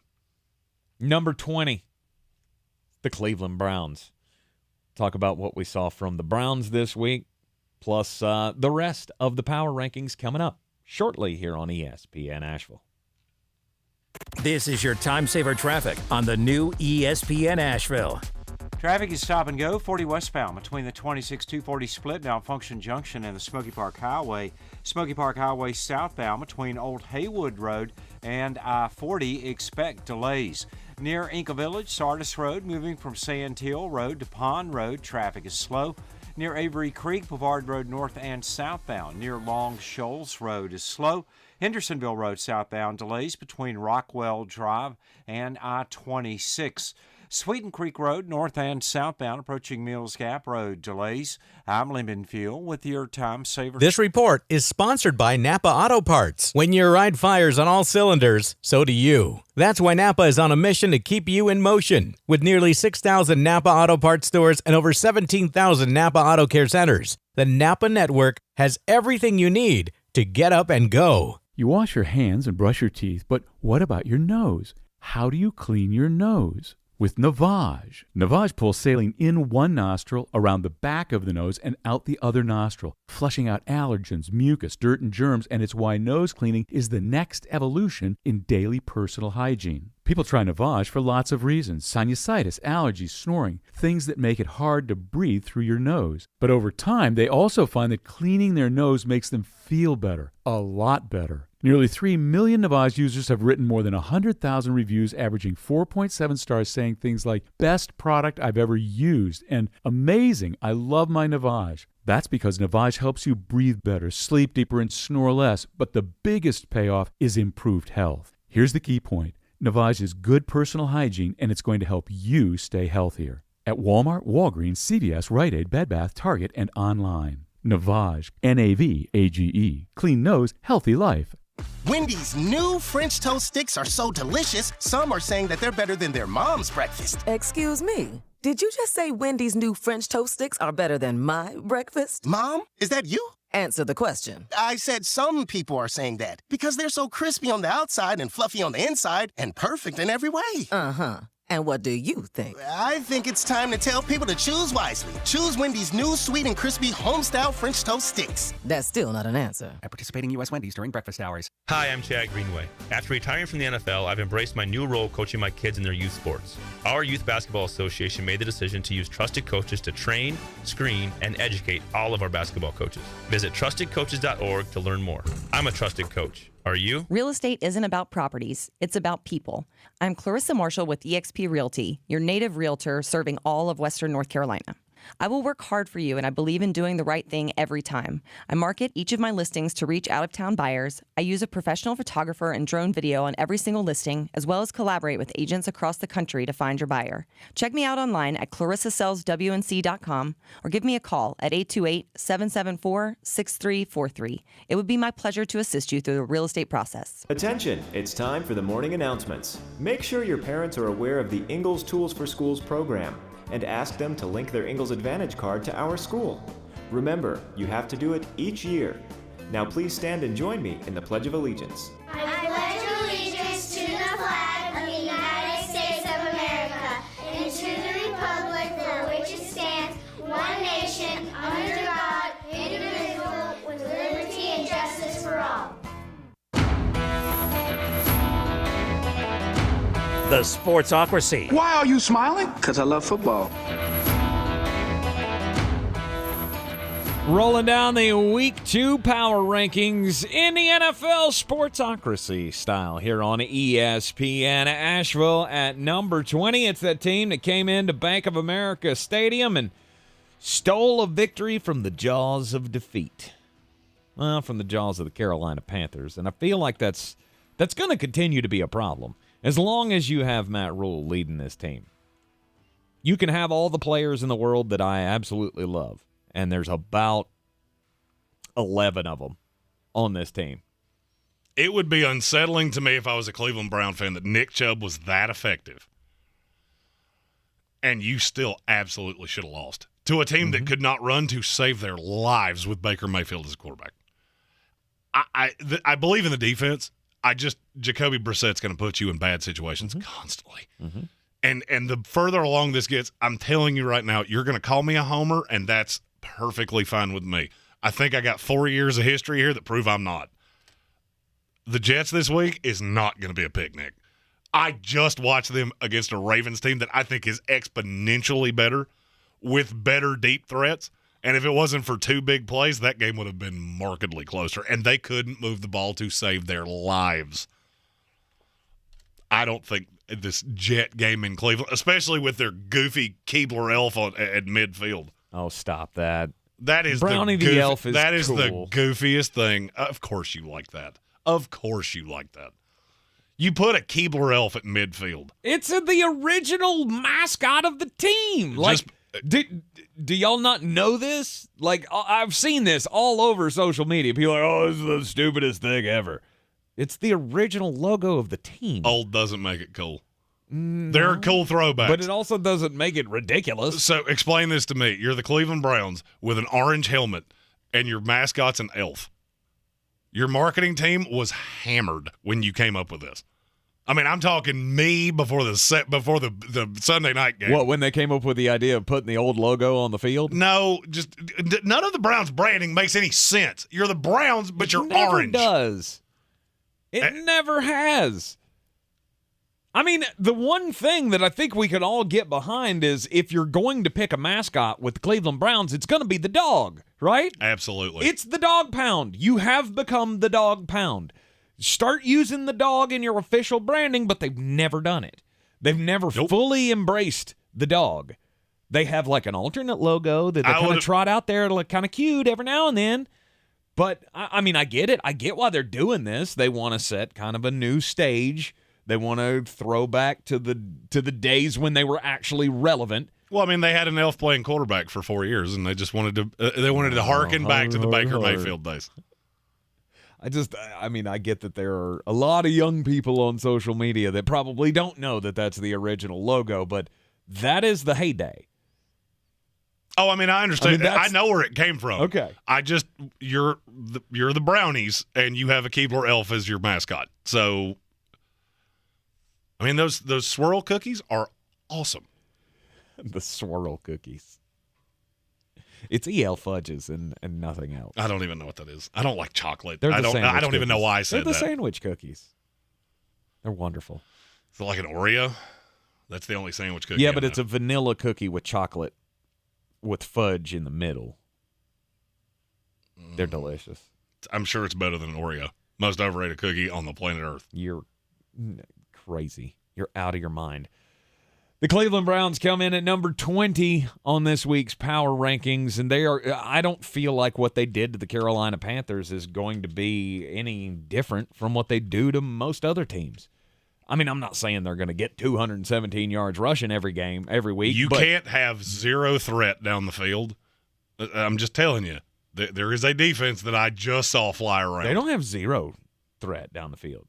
They have DPJ, mister. Oh, and DPJ is the next big Cleveland Brown receiver. He's the best Cleveland Brown receiver since Josh Gordon that one time before he was high. Satisfied Browns fan said the Browns going to prove me wrong. Here's where I will audible this. If you had Deshaun Watson, I'd have you in the top 14. That's the difference between Jacoby Brissett and without him. Mm-hmm. Deshaun Watson makes mediocre receivers better. Jacoby Brissett makes good receivers look less than they are. That's the difference. Ring the bell for Chuck G because he's right. Those E.L. Fudge cookies, they are hella good. Hella good. Number 19 on this week's Power Rankings, it's the Detroit Kneecappers.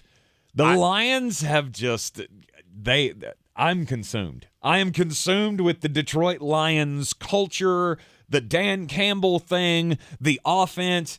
I know they can't play defense, but I'm not expecting this team to win a Super Bowl. I'm not even expecting them to win the playoffs. What I want them to do is be a bee in the bonnet of every team they play this year, and there's no sign that they're not going to be. Jared Goff did the one thing he couldn't do.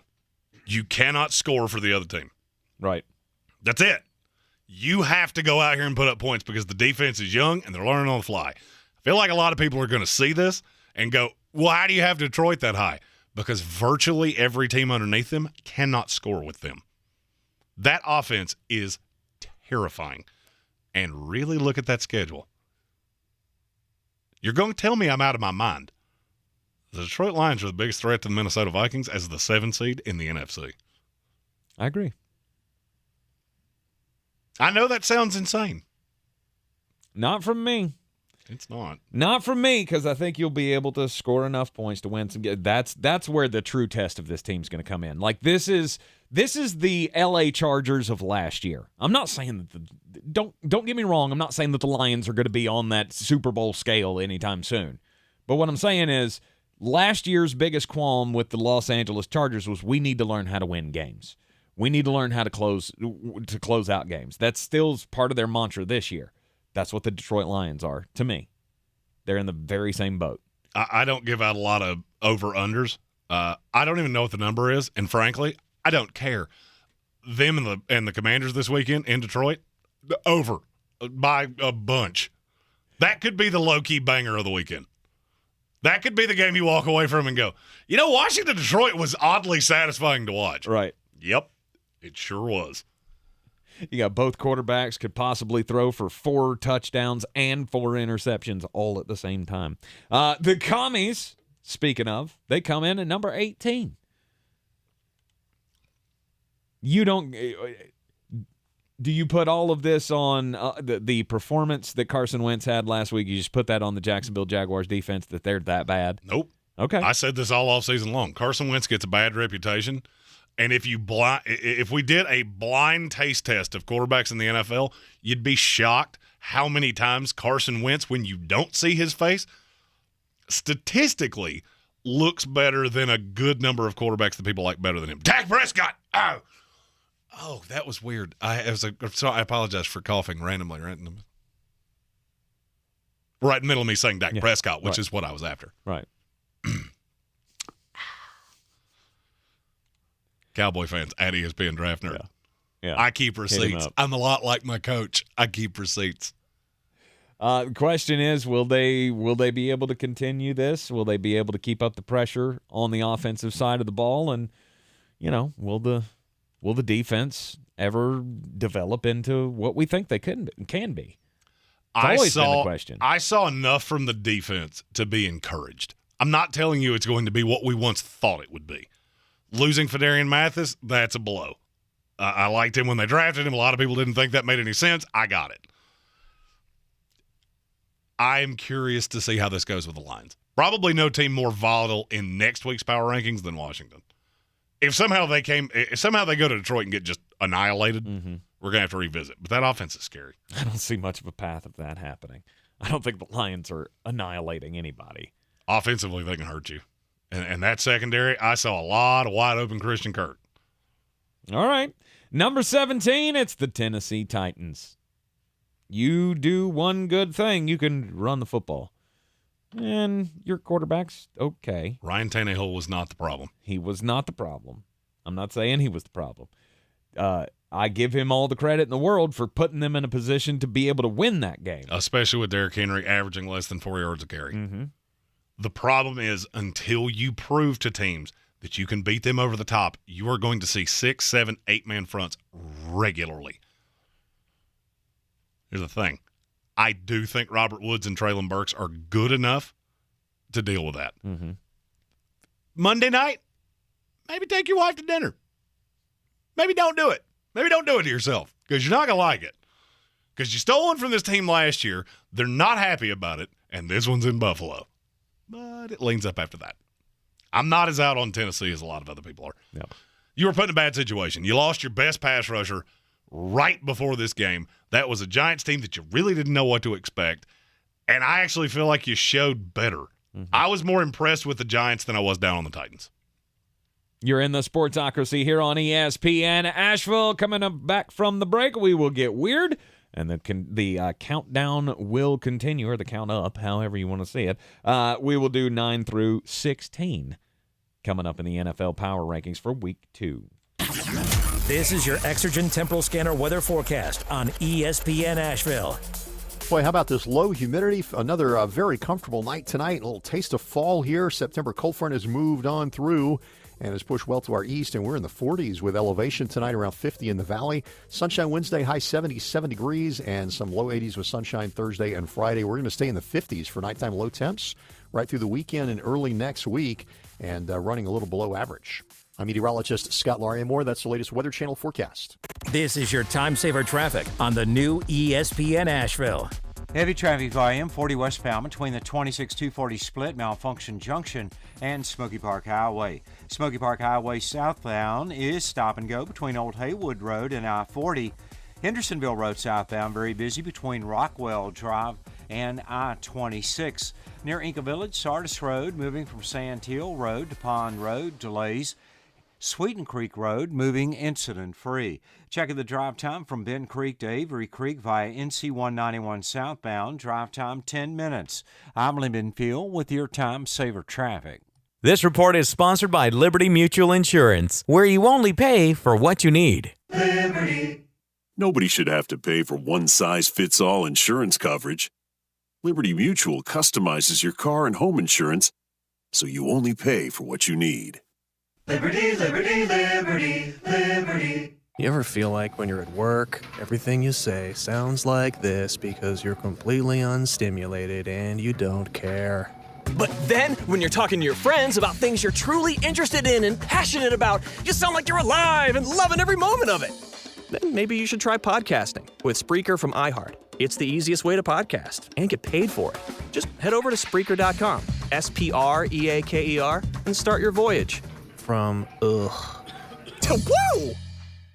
Research shows listeners prefer a personalized experience. So to help you remember, Liberty Mutual customizes your home insurance. We personalized this ad for Amber, who really misses boy bands from the 90s. Hey girl, I'm the cute one, here to tell you how Liberty Mutual customizes your home insurance so you only pay for what you need. I'm the heartthrob. The only thing I love more than you is saving. And I'm the other boy in the band everyone forgot about.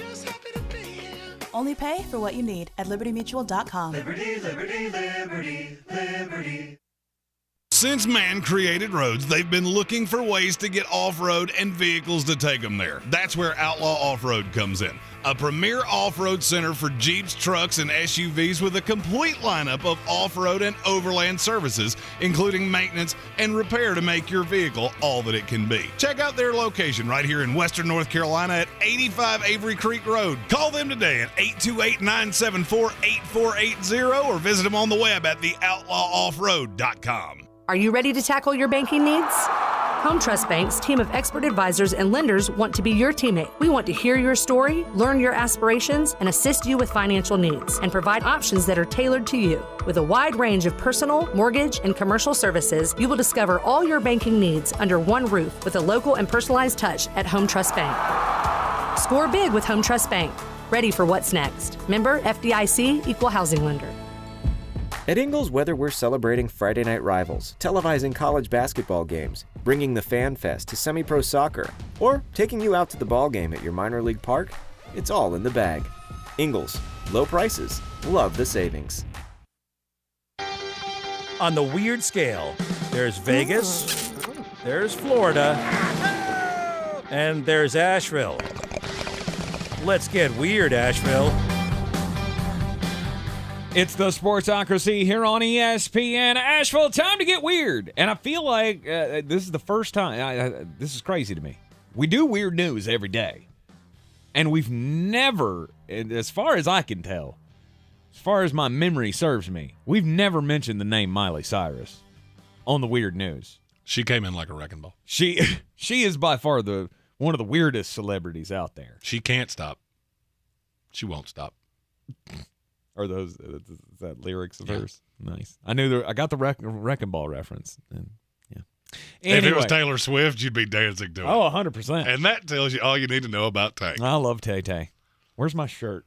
It might actually fit now. It actually might. Somebody mentioned that in the comments a while back. Like, hey, you need to put that shirt on again. See what it looks like. As somebody that bared first-hand witness to that, no, he doesn't. It wasn't pretty last football season, but hey, 90 pounds down with PH&D weight loss might make it look better. You can be 90 pounds down, that medium's still not going to be pretty. No, it's still going to look like a dog trying to come in through the cat door. That's all I'm telling you. Yeah, just a lot more hound dog to it now.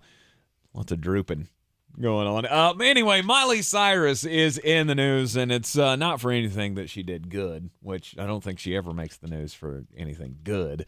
But she's being sued. She's being sued by a photographer, Robert Barbera, because he took a picture of her, which then she shared on her Instagram account. And I was today years old when I found out you can't do that. So he's got the copyright to the photo because he took the photo. Mm-hmm. But it's of her. Mm-hmm. Why can I not use it if it's a picture of me? That makes zero sense in my brain. All right, so you're confused why a picture that someone else took of you is not your property. Yes. I'm been doing journalism things long now? I'm in the picture. Mm-hmm. It's me. Nope. Me. No, it's not. This is just ridiculous to me. So the paparazzi guy is suing her because she posted the picture on her Instagram and apparently has done it several times. And he's not happy with that because he's not getting a cut of whatever she's making off of her Instagram followers. This is not the only time that he's tried to do this, by the way. He has not only now, I think this is the second time that he is now suing Miley Cyrus for using photos that he took on her Instagram. He also did it to Dua Lipa. He also has tried it with Justin Bieber and Ariana Grande. There's not a judge in the world that will take these cases. Every one of these cases has been dismissed.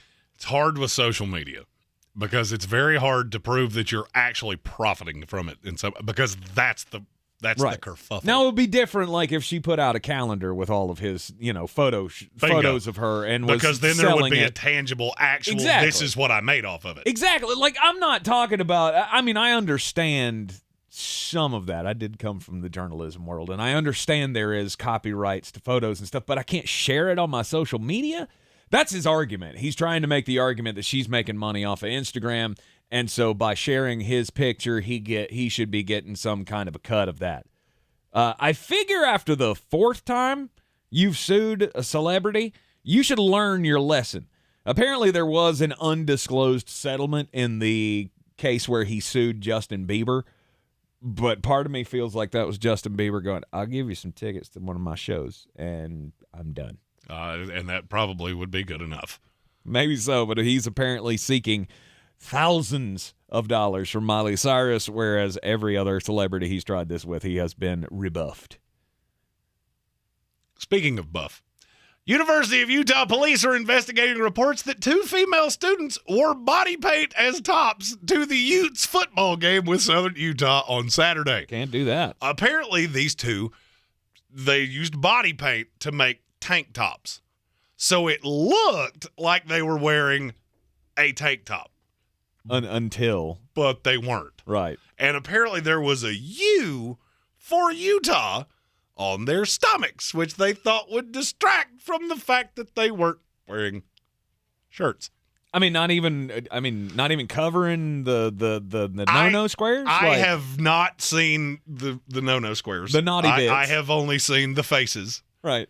And the outrage is real in Utah. Of course it is. It's Utah. There are places that you can do that. West Virginia, Florida State, two places very near and dear to my heart. 100%. Can't do that in Utah. At West Virginia, we're throwing you a natty light. Let's go. Yeah. It's West Virginia, baby. Take me home, country Absolutely. roads. You would probably be charged in West Virginia if you were wearing the pasties to cover up the no-no parts.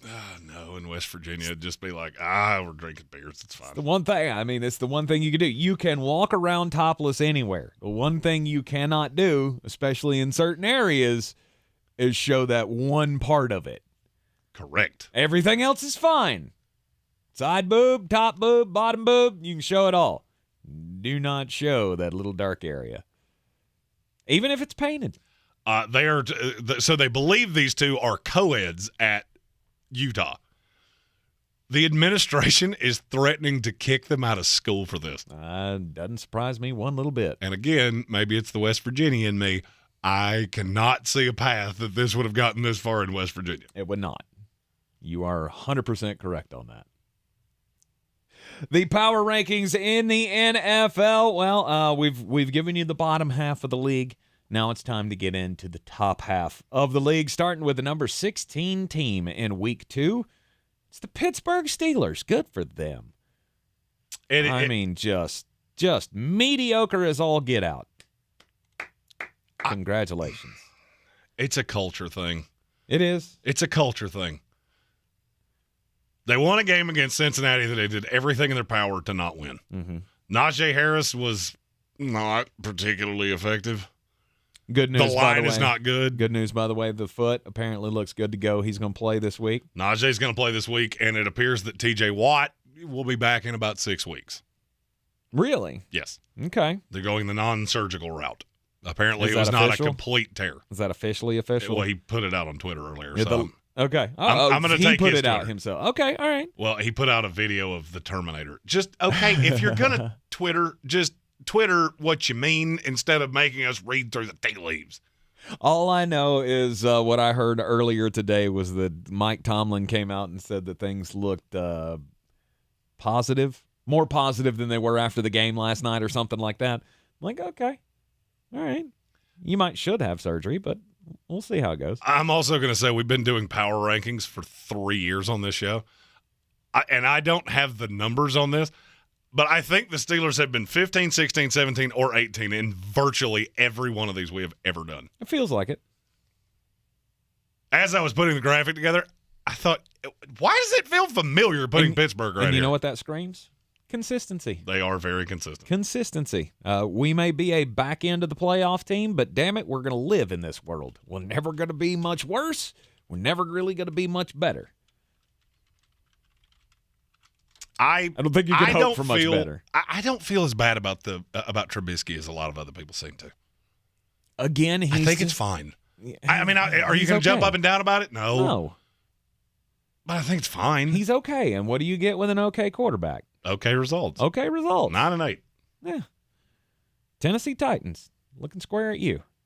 Somebody said I hate Ryan Tannehill. I don't hate Ryan Tannehill.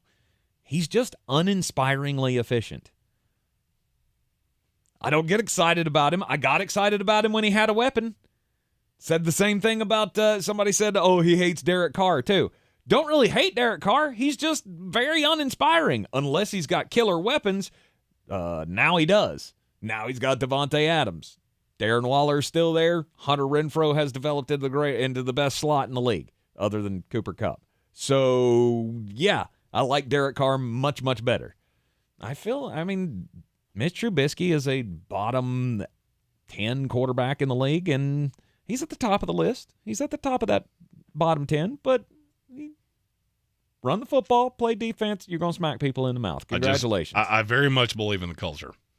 And when Minkah Fitzpatrick is playing as he did on Sunday, that is a completely different team. At number 15, it's the Indianapolis Colts. I didn't know that we would have a moment, have a time in this season where we had the Colts this low because we were so high on them coming into the season. The schedule's easy-ish. No schedule's truly easy, but Indianapolis got a chance to win a whole bunch of games this year. And then you come out in week 1 and you tie with the Houston Texans. Explain that. You overlooked them, and that's the best way I can say it. And I got to give Clarence Ingle credit. He messaged me over the weekend about, look how many quarterbacks that did not play hardly at all in the preseason came out and looked really disjointed. And how many offenses looked really disjointed. Got a good point. Mm-hmm. I am not overreacting to the game with the Texans. Are you? Has anything really changed with the Colts from where you were to where you are right now? Not really.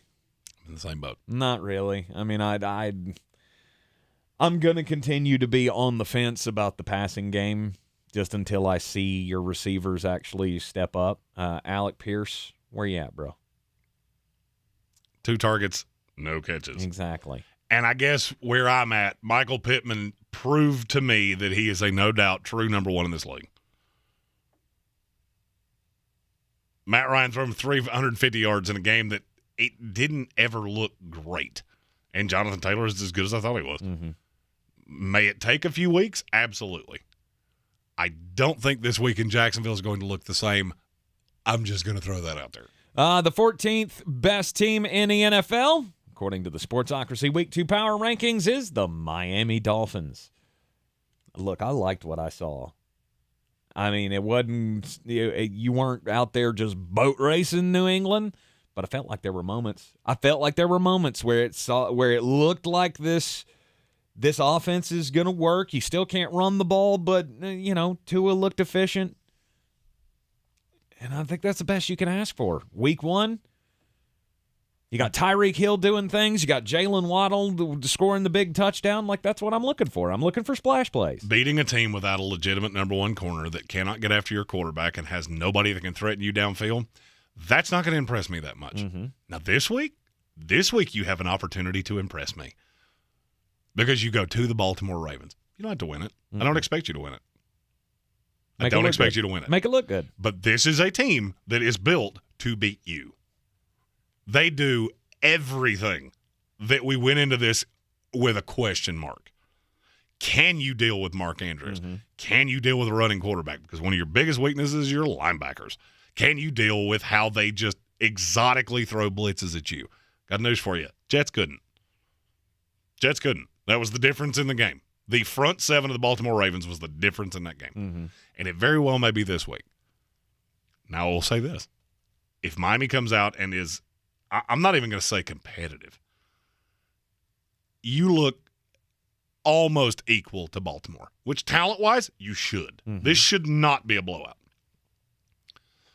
If I see Tyreek Hill doing this against Marlon Humphrey or Marcus Peters if he plays, and with that back half with Marcus Williams, now I'm impressed. Mm-hmm. Now I'm impressed. Now you're a top 10 team in the league. Doing it to New England, that doesn't put you there. I think they've got a chance. And the fact that you could not run to save your life is really unsettling to me. Don't like them to win, but what's the spread? 3.5. 3.5? Baltimore minus 3.5. Vegas has goal fixtures for a reason. They do. Yeah, they do. Vegas has goal fixtures for a reason. I was going to say, if it's any higher than that, I might consider it. But no, I think I'm good on that one. Number 13, the San Francisco 49ers. Trey Lance, first game didn't go your way. But we've got time. All right? We're fine. I have seen more people, and I think it was Lisa that said this in our YouTube comments, that I was the first person that she had seen that did not have San Francisco in the bottom 16. That is comically ridiculous to me, and I saw several of them. If you're taking that much away from a game in a monsoon, I'm going to have to ask why. I'm going to have to ask why. Was Trey Lance good? No. Would 75% of quarterbacks in this league have been good? Nope. And so if you're just completely changing up everything we thought coming into this year, I don't understand that. I don't understand that. I see people do it every single year. When we get to this point, we've seen a game and you overreact to the most recent thing you've seen. Mm-hmm. I feel like that's what's happened with San Francisco. Yes. I don't have a ton of analysis here. Revert back to everything I said in the offseason. I still feel every bit of it. Mm-hmm. And if things go super off the rails, you still have Jimmy Garoppolo sitting behind him. Don't jump off after one bad week. Hey, speaking of that, the next team falls into the same line. It's the New Orleans Saints. We know the defense is good. Defense is good. I mean, I get that Atlanta probably made more plays on the defense than you wanted them to. Atlanta threw everything short of the kitchen sink at you. Because they're going to have to beat anybody. They threw everything short of the kitchen sink at you, and you still beat them on the road. One of my favorite picks of the weekend is your Tampa Bay Buccaneers going to New Orleans. Mm-hmm. It's hard to win on the road. Mm-hmm. Especially when you have no Chris Godwin, and Mike Evans has to face, who's that guy? That he really struggles with. Marshawn Lattimore. Marshawn Lattimore, that's right. So you got you got Tom Brady and his weapons being handcuffed immediately. You really have it. I like Julio Jones this week. Just go throw that out there. Julio was the most targeted guy for Tom Brady last week, and this week it's Mike Evans against Marshawn Lattimore, and Julio's your only option. He also hit over 19.5 miles per hour on 6 different plays. He did. That says Julio might be healthier than we think. Julio's got a little bit of that fire still left in him, and he's out to prove that he's still got some dog in him. So I like Julio Jones this week. Don't get me wrong, but I don't expect us to win this game. We just can't beat New Orleans. We're definitely not going to go on the road and do it. Stephen Town, our YouTube comment, said half the road teams won this weekend, and 12 of them were favored. Mm-hmm. Think about that. You're in the Sportsocracy here on ESPN Asheville, 9 through 11. Coming up next. This is your time saver traffic on the new ESPN Asheville. Traffic is stop and go 40 westbound between the 26-240 split Malfunction Junction and the Smoky Park Highway. Smoky Park Highway southbound is stop and go between Old Haywood Road and I-40. Also, 240 westbound is backing up to Brevard Road, approaching the 26-240 split. On 26 eastbound, light delays near the French Broad River. 26 westbound, light delays west of Airport Road to beginning of Long Shoals Road. Hendersonville Road southbound delays between Rockwell Drive and I-26. Near Inca Village, Sardis Road moving from Sandhill Road to Brevard Road delays. I'm Lyndon Field with your time saver traffic. This report is paid for by NHTSA. Leaving a child in a hot vehicle can lead to their death very quickly. Set cell phone reminders or place something you'll need in the back seat so you don't forget your child is in the car. Look for your baby before you lock. Brought to you by NHTSA. Wendy's new French toast sticks are so delicious, some are saying that they're better than their mom's breakfast. Excuse me. Did you just say Wendy's new French toast sticks are better than my breakfast? Mom, is that you? Answer the question. I said some people are saying that because they're so crispy on the outside and fluffy on the inside and perfect in every way. Uh-huh. And what do you think? I think it's time to tell people to choose wisely. Choose Wendy's new sweet and crispy home-style French toast sticks. That's still not an answer. At participating U.S. Wendy's during breakfast hours. To some, a baby's babbling doesn't mean much, but it does. Especially if there's no babbling at all. Little to no babbling by 12 months or later is just one of the possible signs of autism in children. Learn more at autismspeaks.org. Brought to you by Autism Speaks and the Ad Council. Ray Magliozzi here for eBay Motors. So you have to drive 300 miles to your cousin's wedding. Okay, so it's his fourth. But you know what they say, fourth time's the charm. Well, here's the problem. Your tires are as bald as I am. But lucky for you, eBay Motors has tires for just about every make and model. Plus wheels, lug nuts, jack stands, and more. 122 million parts. Do they have tissues? Oh, good, because I'm definitely a crier. Get the right parts at the right prices. eBay Motors. Let's ride. I did a site visit, and the space is absolutely incredible. Este's Reiki Clinic is opening another studio across town. But there's a lot to wrap up. But staffing an entire office requires more than just deep breathing. Receptionist and at least 4 new practitioners. Indeed can help them hire great people fast. I need Indeed. Indeed you do. We instantly connect you with quality candidates whose resumes on Indeed match your job description. Visit Indeed.com/credit and get $75 towards your first sponsored job. Terms and conditions apply. Black Mountain, get ready to rock. Dark City Rock Fest, presented by Elite Events and Promotions, is coming to Silverados Saturday, September 17th, starring Saving Abel. $20 in advance, 25-day of show, and a portion of the proceeds will go to United Way, Dark City Rock Fest with Saving Abel.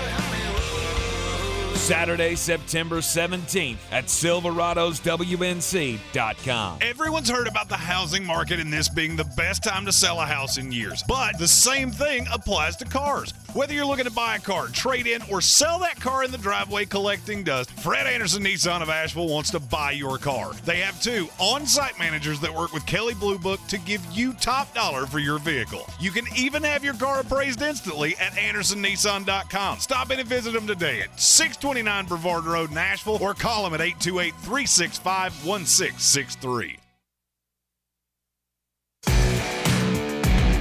The Sportsocracy. Pull up your pants, take off the bra, and be a man.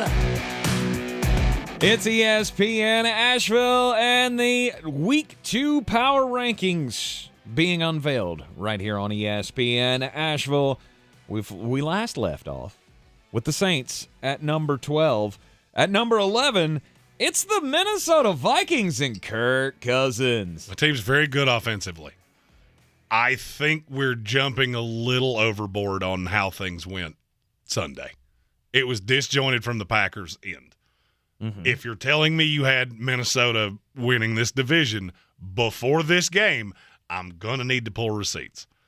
If you're jumping completely overboard on Aaron Rodgers, watch his interview from today. He doesn't seem all that alarmed. No. He's lost in week 1 before. Oh, wait. That was last year. He's been embarrassed in week 1 before. Oh, wait. That was last year. He's been here before. And he's not going to get over his skis about it. And I don't think anybody else should be either. This is still going to be a frightening team once they roll on. However, I will say it was a pretty dominating performance by the Minnesota Vikings, which is the surprise. Justin Jefferson is not of this world. No. He is a special receiver. Mm-hmm. It was a very balanced game. I had Minnesota as a fringe playoff team. I now feel much better about them as a playoff team. I still don't think they're better than Green Bay. Into the top 10 we go. It's the Las Vegas Raiders. I've seen a lot of people jump ship on them, and I don't get it. Why? You had opportunities to beat a team that I feel like we're all very high on. It just makes no sense to me. Mm-mm. It was a very competitive game. Yes, Derek Carr turned the ball over. Yes, he got hit a lot of times. That's probably the best pass rush in the NFL. Mm-hmm. And I saw 2 teams that, to me, looked very comparable. I agree. To me, if you're going to have the Chargers in the top 5, having the Raiders outside of the top 15 is stupid. And it tells me, here's what it really tells me, and this is what makes me so angry about people that do power rankings. It tells me you watched maybe 10 plays of that game. Mm-hmm. Because if you had really watched it and done more than just surf a stat line, you would know this very easily could have gone the other way, and it would not have required much, and that was with Carr getting just absolutely annihilated and turning the ball over. It's hard to shake. It's hard to shake reputations, though. And that is one thing that the Los Angeles Chargers have. And I think people look at it and go, yeah, so you were competitive with the Chargers. Who cares? That's all going to change in a couple of weeks. Don't you worry. You're in the Sportsocracy here on ESPN Asheville, 92.9 FM, 880 AM, and 1400. We're running out of time in the hour, so we'll get to the top 9 coming up after the daily draft at the top of the hour after Sportscenter. What are we drafting today? That's a doozy of a question. I had 4 topics and didn't pick one. Oh, so wonderful. It'll be a top of the hour surprise. Grab bag daily draft. Can't wait for it. Here on ESPN Asheville. This is your Exergen Temporal Scanner weather forecast on ESPN Asheville. Boy, how about this low humidity? Another very comfortable night tonight. A little taste of fall here. September cold front has moved on through and has pushed well to our east, and we're in the 40s with elevation tonight, around 50 in the valley. Sunshine Wednesday, high 70s, 7 degrees, and some low 80s with sunshine Thursday and Friday. We're going to stay in the 50s for nighttime low temps right through the weekend and early next week, and running a little below average. I'm meteorologist Scott Lauriamore. That's the latest Weather Channel forecast. This is your time saver traffic on the new ESPN Asheville. Traffic is stop and go 40 westbound between the 26-240 split Malfunction Junction and the Smoky Park Highway. Smoky Park Highway southbound is stop and go between Old Haywood Road and I-40. Also, 240 westbound is backing up to Brevard Road, approaching the 26-240 split. On 26 eastbound, light delays near the French Broad River. 26 westbound, light delays west of Airport Road to beginning of Long Shoals Road. Hendersonville Road southbound, delays between Rockwell Drive and I-26. Near Inca Village, Sardis Road moving from Sandhill Road to Brevard Road, delays. I'm Lyndon Field with your time saver traffic. This report is sponsored by eBay Motors. You might not have the biggest garage on the block, but with eBay Motors, there's 122 million parts right at your fingertips. Whatever you need, there's something that fits your vehicle. Air filters, tires, seat covers, and more. Get the right parts at the right prices. ebaymotors.com. Let's ride. Summer days getting shorter and business to-do lists getting longer? You need Indeed. Their all-in-one hiring solution makes it easy to attract, interview, and hire candidates all in one place. Sponsor your first job and get hiring today by visiting Indeed.com/credit. The Sportsocracy. You're just dumber than a bag of hammers. From the Ingles Studios, this is ESPN Asheville, WPEK, W225CJ Fairview, WMXF Waynesville, and iHeart radio station.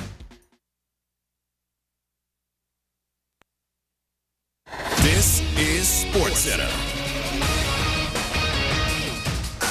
I'm Christine Lisi. Phoenix Suns Phoenix Mercury owner Robert Sarver suspended for 1 year and fined $10 million by the NBA after a league investigation found his conduct clearly violated workplace standards because of racially insensitive and demeaning language and behavior. Sarver in a statement said he took full responsibility for what he's done.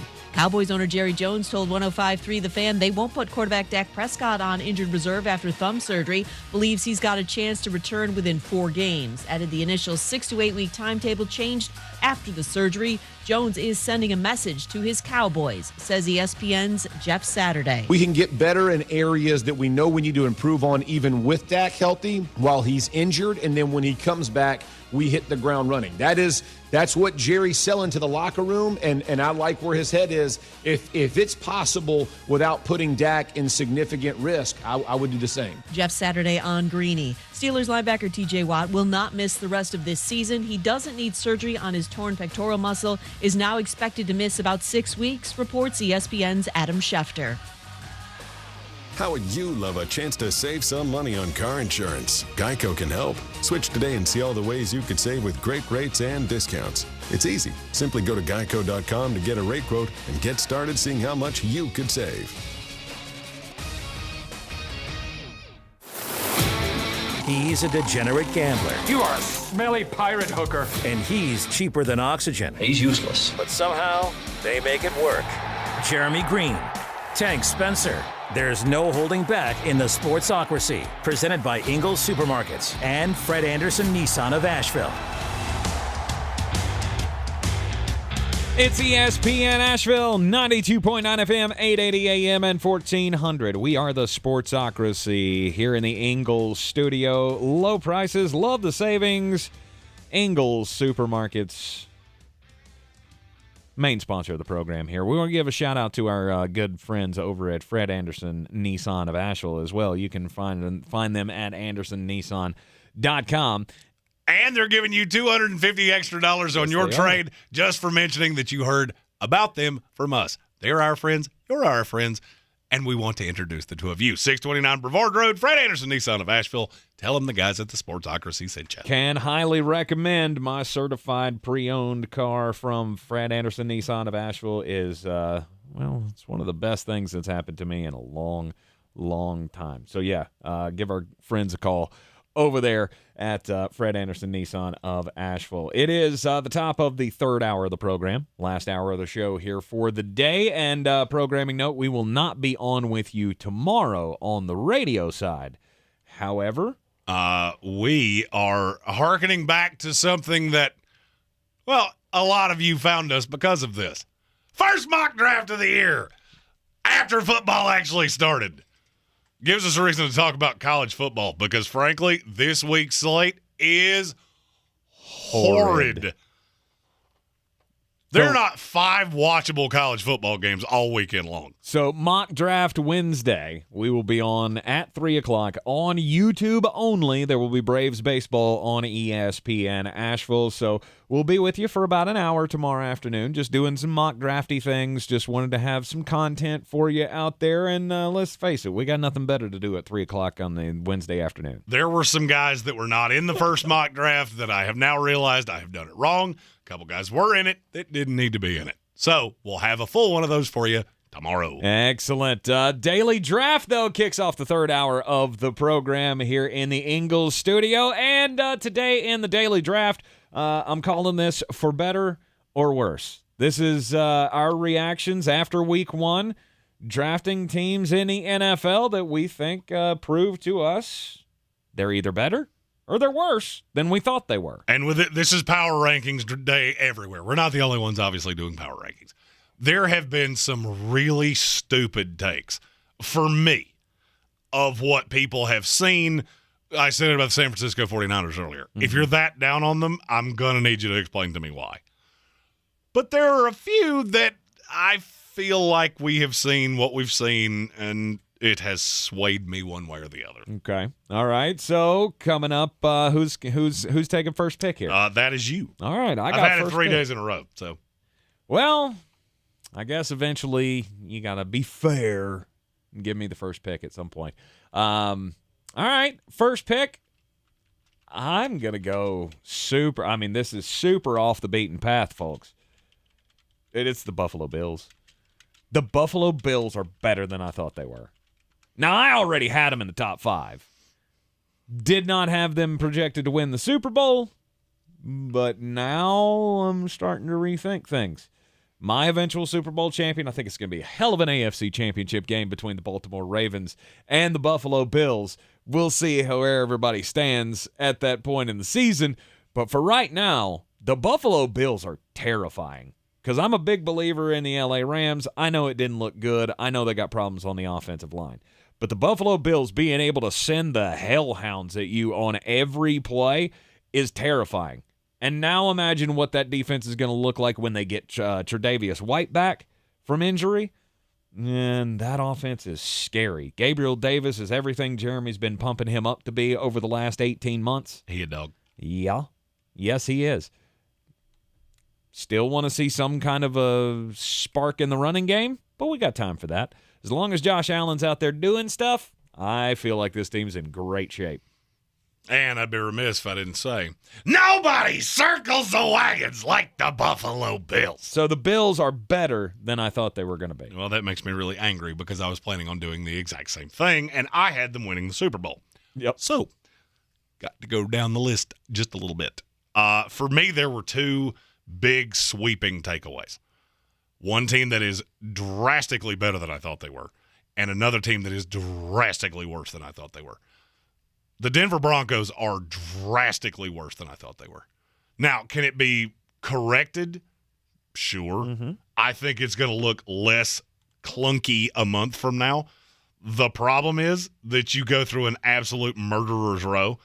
Between now and Thanksgiving, you play the Texans, you play the Jaguars, you play the Jets. You will be a dog in every other game you play, and you will be a significant dog in a couple of them. I just don't buy it. Mm-hmm. I don't buy that a coach that looks that out of sorts is going to figure it out in a short period of time. Now, the team that I feel like is drastically better, and I felt like I was pretty high on them in the first place, it's the Minnesota Vikings. That offense with Kevin O'Connell is terrifying. I mean, they really don't have a hole. And I believe in Irv Smith, which means I even think they have an extra weapon from what we've already seen. Right, that they haven't used yet. And you have Jalen Reagor that's the ultimate lottery ticket. Yeah, he's a guy. I mean, I think that's really the only way to look at that is he is the ultimate lottery ticket. Mm-hmm. Could it pay off? It could. May not. Do you need it to? Not really. Not really. We didn't give up much to get him. Understand, Justin Jefferson had all but 93 of your passing yards, and it didn't even kind of matter. Nope. And defensively, that was a show. That was my biggest fear with him. I don't know how this defense is going to work. It worked. Mm-hmm. Minnesota Vikings, better than Jeremy thought they were going to be. All right, my turn, and... You know, I don't really know that I want to do this, but I'm gonna. It's the Pittsburgh Steelers. They are better than I thought they were going to be. Now, the TJ Watt injury, obviously the defense is going to lose a little bit of pop because of that, but I'll be honest with you. Seeing Alex Highsmith out there getting 3 sacks in a game, they may not be god-awful without TJ Watt. And even and say he comes back in 4 to 6 weeks, this is going to be a team that nobody wants to play. And I kept writing you off as saying this is going to be the first losing season. I'm really not so sure now. I'm really not so sure that I should have been that dogmatic about Steelers being bad. They've had a bad quarterback for 3 years. Mm-hmm. They've still been okay. And I would argue you're better at quarterback now than you've been in the last 5 years. Agreed. Which is saying a lot about Ben Roethlisberger, who apparently now looks like me. I didn't know that.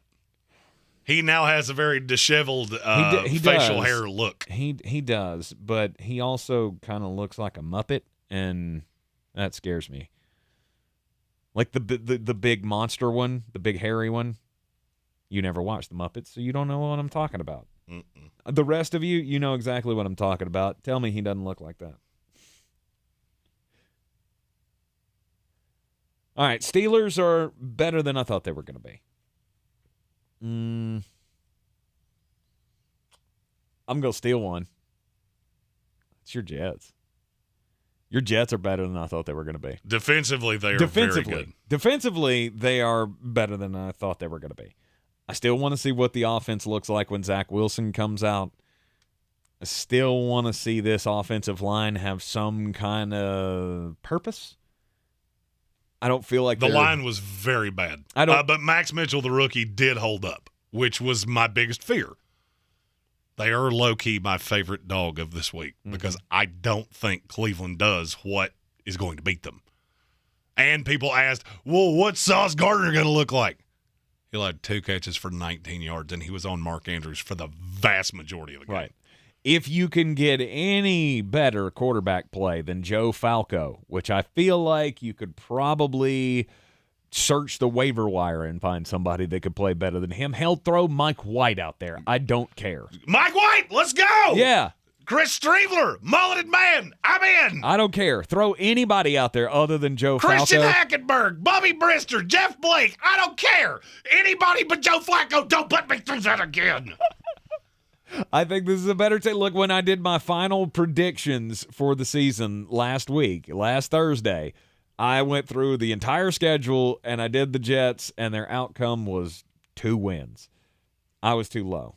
I think this is a team that's going to win a handful of games. And look, this team is super young. It's one of the youngest teams in the NFL. So it's going to take time, but I was encouraged. I'm gonna split it up again. The one that was way better than I thought, and one that I was really low on, and somehow they went under that very low bar. Oh wow! The Kansas City Chiefs are better than I thought they were. The defense is actually what kind of surprised me. They didn't allow anything running the ball, and that's against Kyler Murray. I was encouraged that the defense may not take the step back that I thought it would without Tyrann Mathieu. And this, I feel like, is the layup of all layups and should not have lasted to 7. The Dallas Cowboys are bad. Mm-hmm. And now you have Cooper Rush. Bad guy. Oh, God. Rush, worst band of all time. Please. Cooper Rush, worst quarterback in NFL history. Please, Dak Prescott, come back soon. I don't know how much longer I can take Jeremy's Rush references. Frankly, if I knew another song they had ever done, I would do that one. But I don't, because they were terrible, just like the Dallas Cowboys.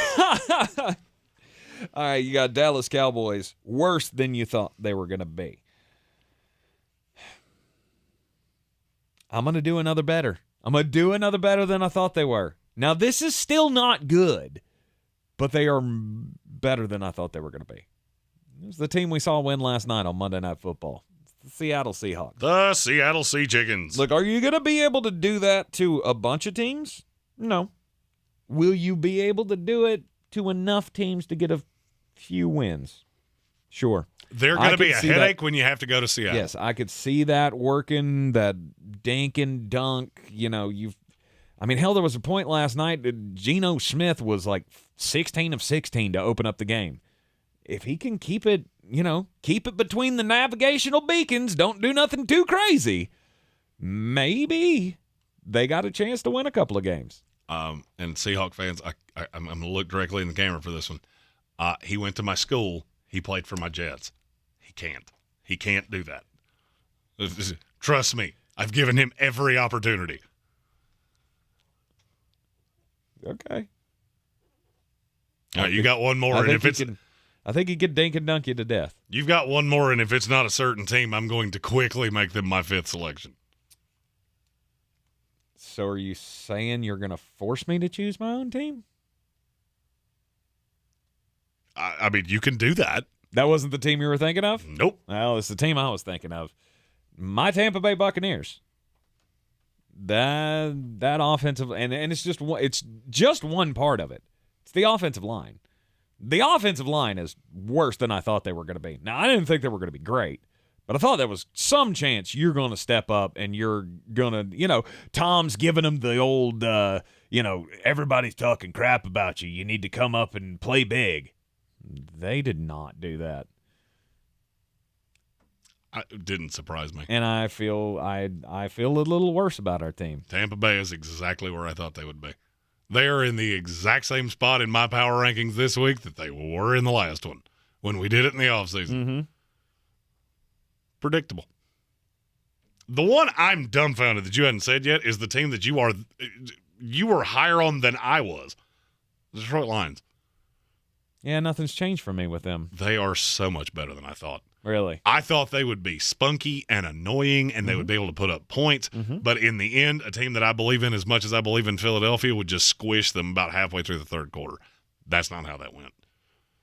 Which is why they're 19. Okay. And I am dead in the wool on it. That is going to be the most annoying team to play in the NFL, and they could sneak in the playoffs. Mm-hmm. It's respectable, but I didn't see anything out of them that surprised me. I expected them to be pesky for everyone. Was I a little surprised that they did it with the Philadelphia Eagles? No, not really, because you know why? 'Cause the Philadelphia Eagles are always going to poo in the nest when you feel like they're unstoppable, which I never really did. All right, for better or worse. So I got the Bills, Steelers, Jets, and Seahawks all better than I thought they were going to be. The Bucks worse than I thought they were going to be.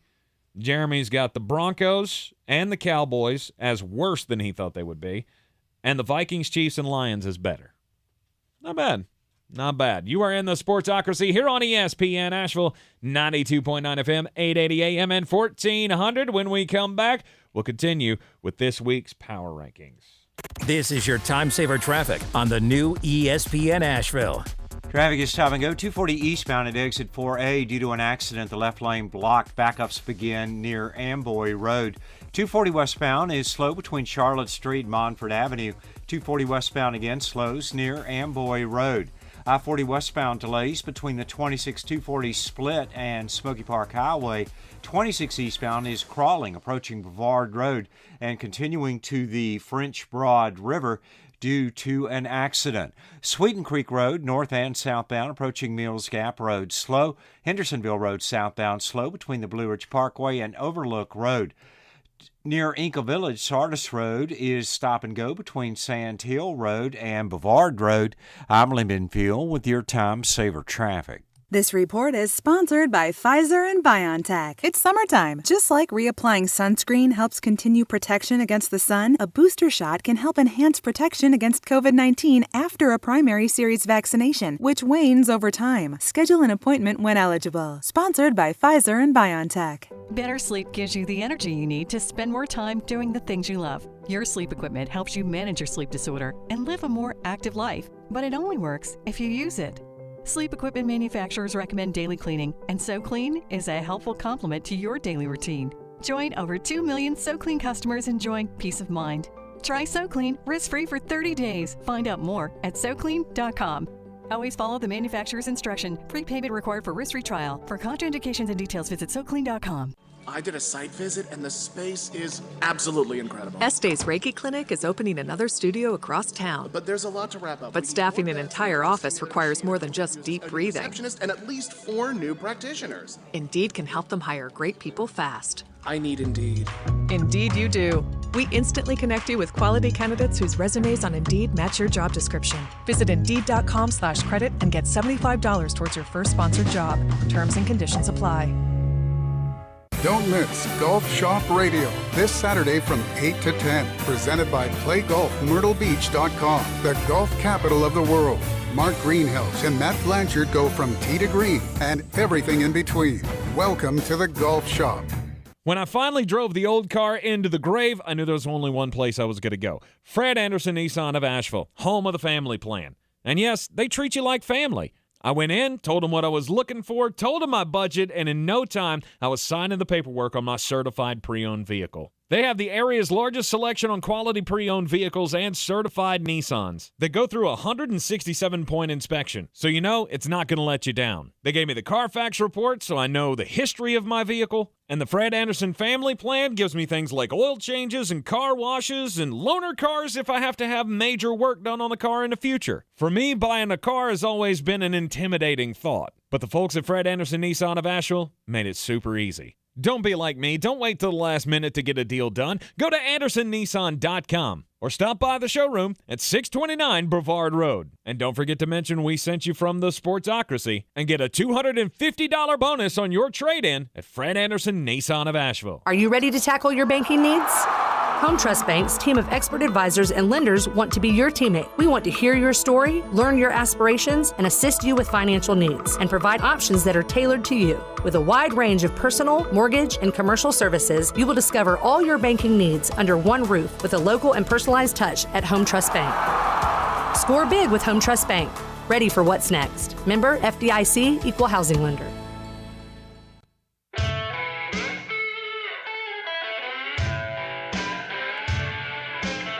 The Sportsocracy. This is G. Duggaroff, voice of the Tampa Bay Buccaneers. Fire them cannons. By golly, put more powder in those things. Look, it wasn't great, but it was a win.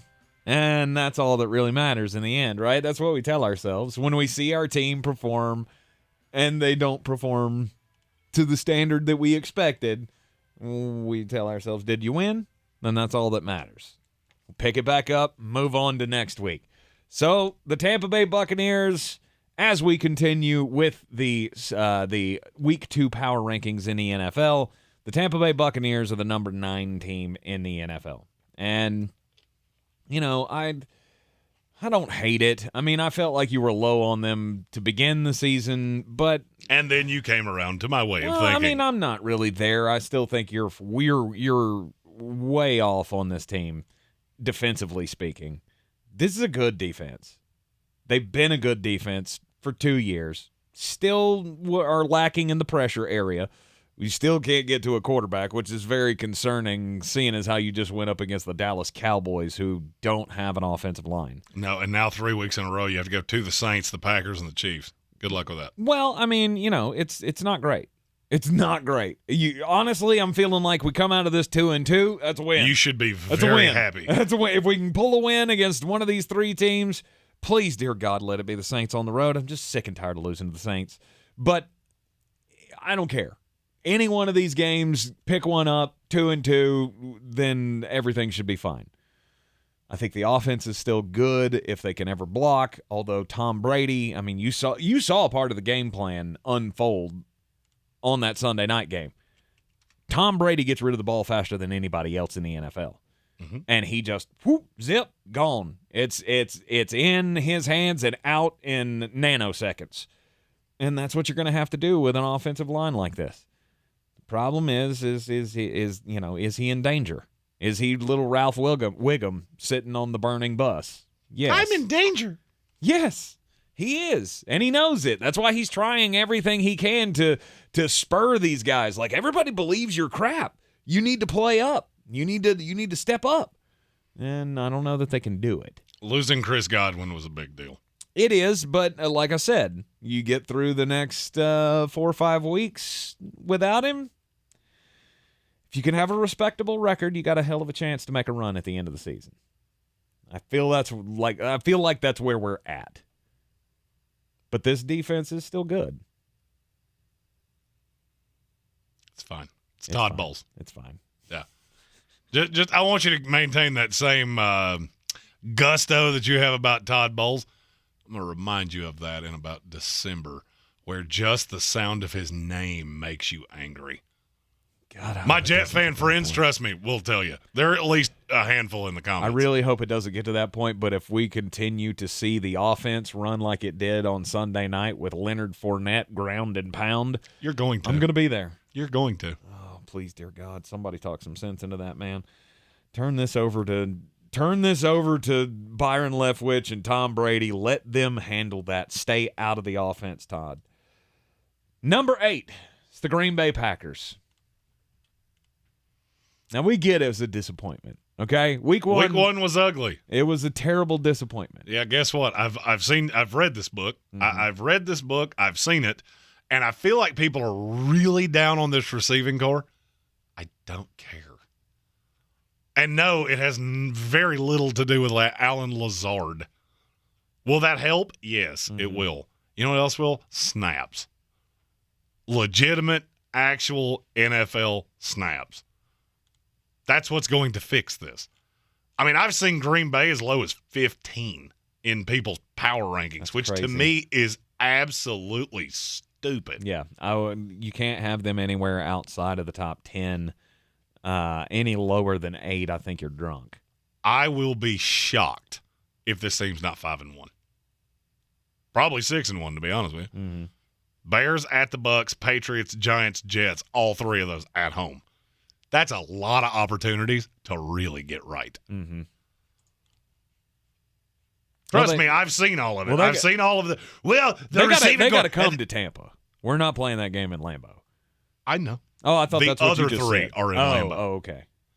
Yeah, trust me, that game is circled in very thick marker for Mr. Rogers. And I have a funny feeling it's not going to go your way. Yeah, we'll see. We'll see. Still a good team. Still one of the teams at the top of the NFC. No doubt. Do we have questions? Yeah. Yeah, there are some questions there. Philadelphia Eagles coming in at number 7. That was, and I know this is going to sound weird because it's against the Lions. That was the kind of game I needed to see Jalen Hurts win. I needed to see in the shootout game, can you shoot out? And as long as A.J. Brown has 2 working legs and is wearing a jersey, the answer to that is a resounding yes. Mm-hmm. And the way that they can move the ball on the ground is just it works. It's like what's the old football coach adage? It's like Novocaine. You just keep drip, drip, drip, drip, drip, and then bam, hit them with the big one with A.J. Brown. It's going to be a scary team, hard to beat. And the defense looked pretty good despite the fact that they gave up so many points to the Detroit Lions. I'm not worried about it. I like that Lions team. I think they're very good. I think they're a very good offense. And as I stated, that was my fear. What happens when you come up against a prolific offense that can go stride for stride with you? And Philadelphia came out winners. Yeah.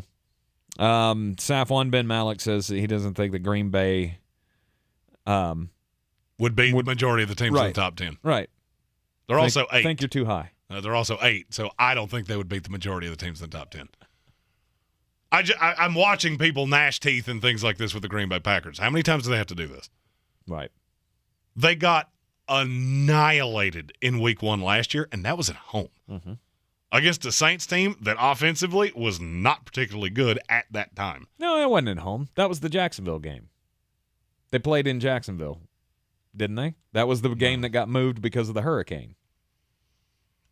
I could be wrong. I think it was neutral field. But yeah, it was in Jacksonville. Yeah, but it's still. You're right, that was in Jacksonville. Still remains, though. This is a team we were very high on with Aaron Rodgers coming back, coming off of all of the drama, and they got absolutely dusted by 35. Yeah, do you remember what they did last year after that loss? Oh, they came back with a vengeance. Yeah, 7 wins in a row. Mm-hmm. 7 wins in a row, and only 3 of them were really close. And I won't be shocked if they do the exact same thing right here. Agreed. People undervalue how bad that schedule is for the next month and a half. You give that many live reps with Aaron Rodgers, you're going to figure it out. Mm-hmm. Whether it's Romeo Doubs or Christian Watson or Sammy Watkins, it's going to be somebody. And as long as I'm not worried about Green Bay. I know the Minnesota game was ugly. I get it. And maybe I'm giving you too much credit I have seen you do this before. But as long as number 12 is upright, I don't really care. The Week 2 Power Rankings roll on with the top 6 coming up next here on ESPN Asheville. Plus, stay tuned for the most important message of the entire day. This is your Exergen Temporal Scanner weather forecast on ESPN Asheville. Boy, how about this low humidity? Another very comfortable night tonight. A little taste of fall here. September cold front has moved on through and has pushed well to our east, and we're in the 40s with elevation tonight, around 50 in the valley. Sunshine Wednesday, high 70s, 7 degrees, and some low 80s with sunshine Thursday and Friday. We're going to stay in the 50s for nighttime low temps right through the weekend and early next week, and running a little below average. I'm meteorologist Scott Larimore. That's the latest Weather Channel forecast. This is your time saver traffic on the new ESPN Asheville. Traffic is slow, 240 westbound between Charlotte Street and Montford Avenue, 240 east and westbound. Delays between Haywood Road and Amboy Road, 26 eastbound crawling between I-40 and the French Broad River. The right shoulder is closed east of Brevard Road due to an accident. This report is sponsored by Tyson Furniture. At Tyson Furniture, we have a huge selection of furniture, honest values, and great service. We're a big store, and Black Mountain has wonderful restaurants and interesting shops to explore. Visit us at Tyson Furniture in Black Mountain, where beautiful homes begin. The 2022 NFL season is underway, and there is no better way to stay current with all the news from around the league than with the NFL Now podcast. NFL reporters in the field and right out of the locker rooms, insiders in the know, insightful interviews, and immediate analysis. No waiting required. The time is now. NFL Now. 32 teams, one source. Join me, Andrew Siciliano, for all the football news you need to know. Listen to NFL Now on the iHeartRadio app or wherever you get your podcasts. It's the Bass Pro Shops night race at Bristol Motor Speedway. And it's a cutoff race in the NASCAR playoffs. You remember what happened last year, right? September 17th. Go to BristolMotorspeedway.com and get your tickets before they're gone. I believe real estate isn't about properties. It's about people. people. I am Clarissa Marshall with eXp Realty, serving all of Western North Carolina. Navigating the home buying and selling journey can feel overwhelming at times, and that's why having an agent who cares about you and your needs is key. I'm a native of Western North Carolina, and I close over a home a week. I'm an expert in the market, pricing my sellers correctly to net you the most money, and working as a skilled negotiator for my buyers. Please give me a call today at 828-774-6343 to set up a complimentary market analysis. Black Mountain, get ready to rock. Dark City Rock Fest, presented by Elite Events and Promotions, is coming to Silverados Saturday, September 17th, starring Saving Abel. $20 in advance, 25 day of show, and a portion of the proceeds will go to United Way, Dark City Rock Fest with Saving Abel. Saturday, September 17th at silveradoswnc.com. Roots and wings, the two greatest gifts any parent can give their kid. But when it's time for them to head off to college, there's also groceries, laundry detergent, notebook paper, ironing instructions, and futons that assemble with parts left over. At Ingles, we have all the comforts of home right around the corner. We know that life's biggest steps are best taken with faith and trust in the ones you love the most. Ingles, all the ingredients for family.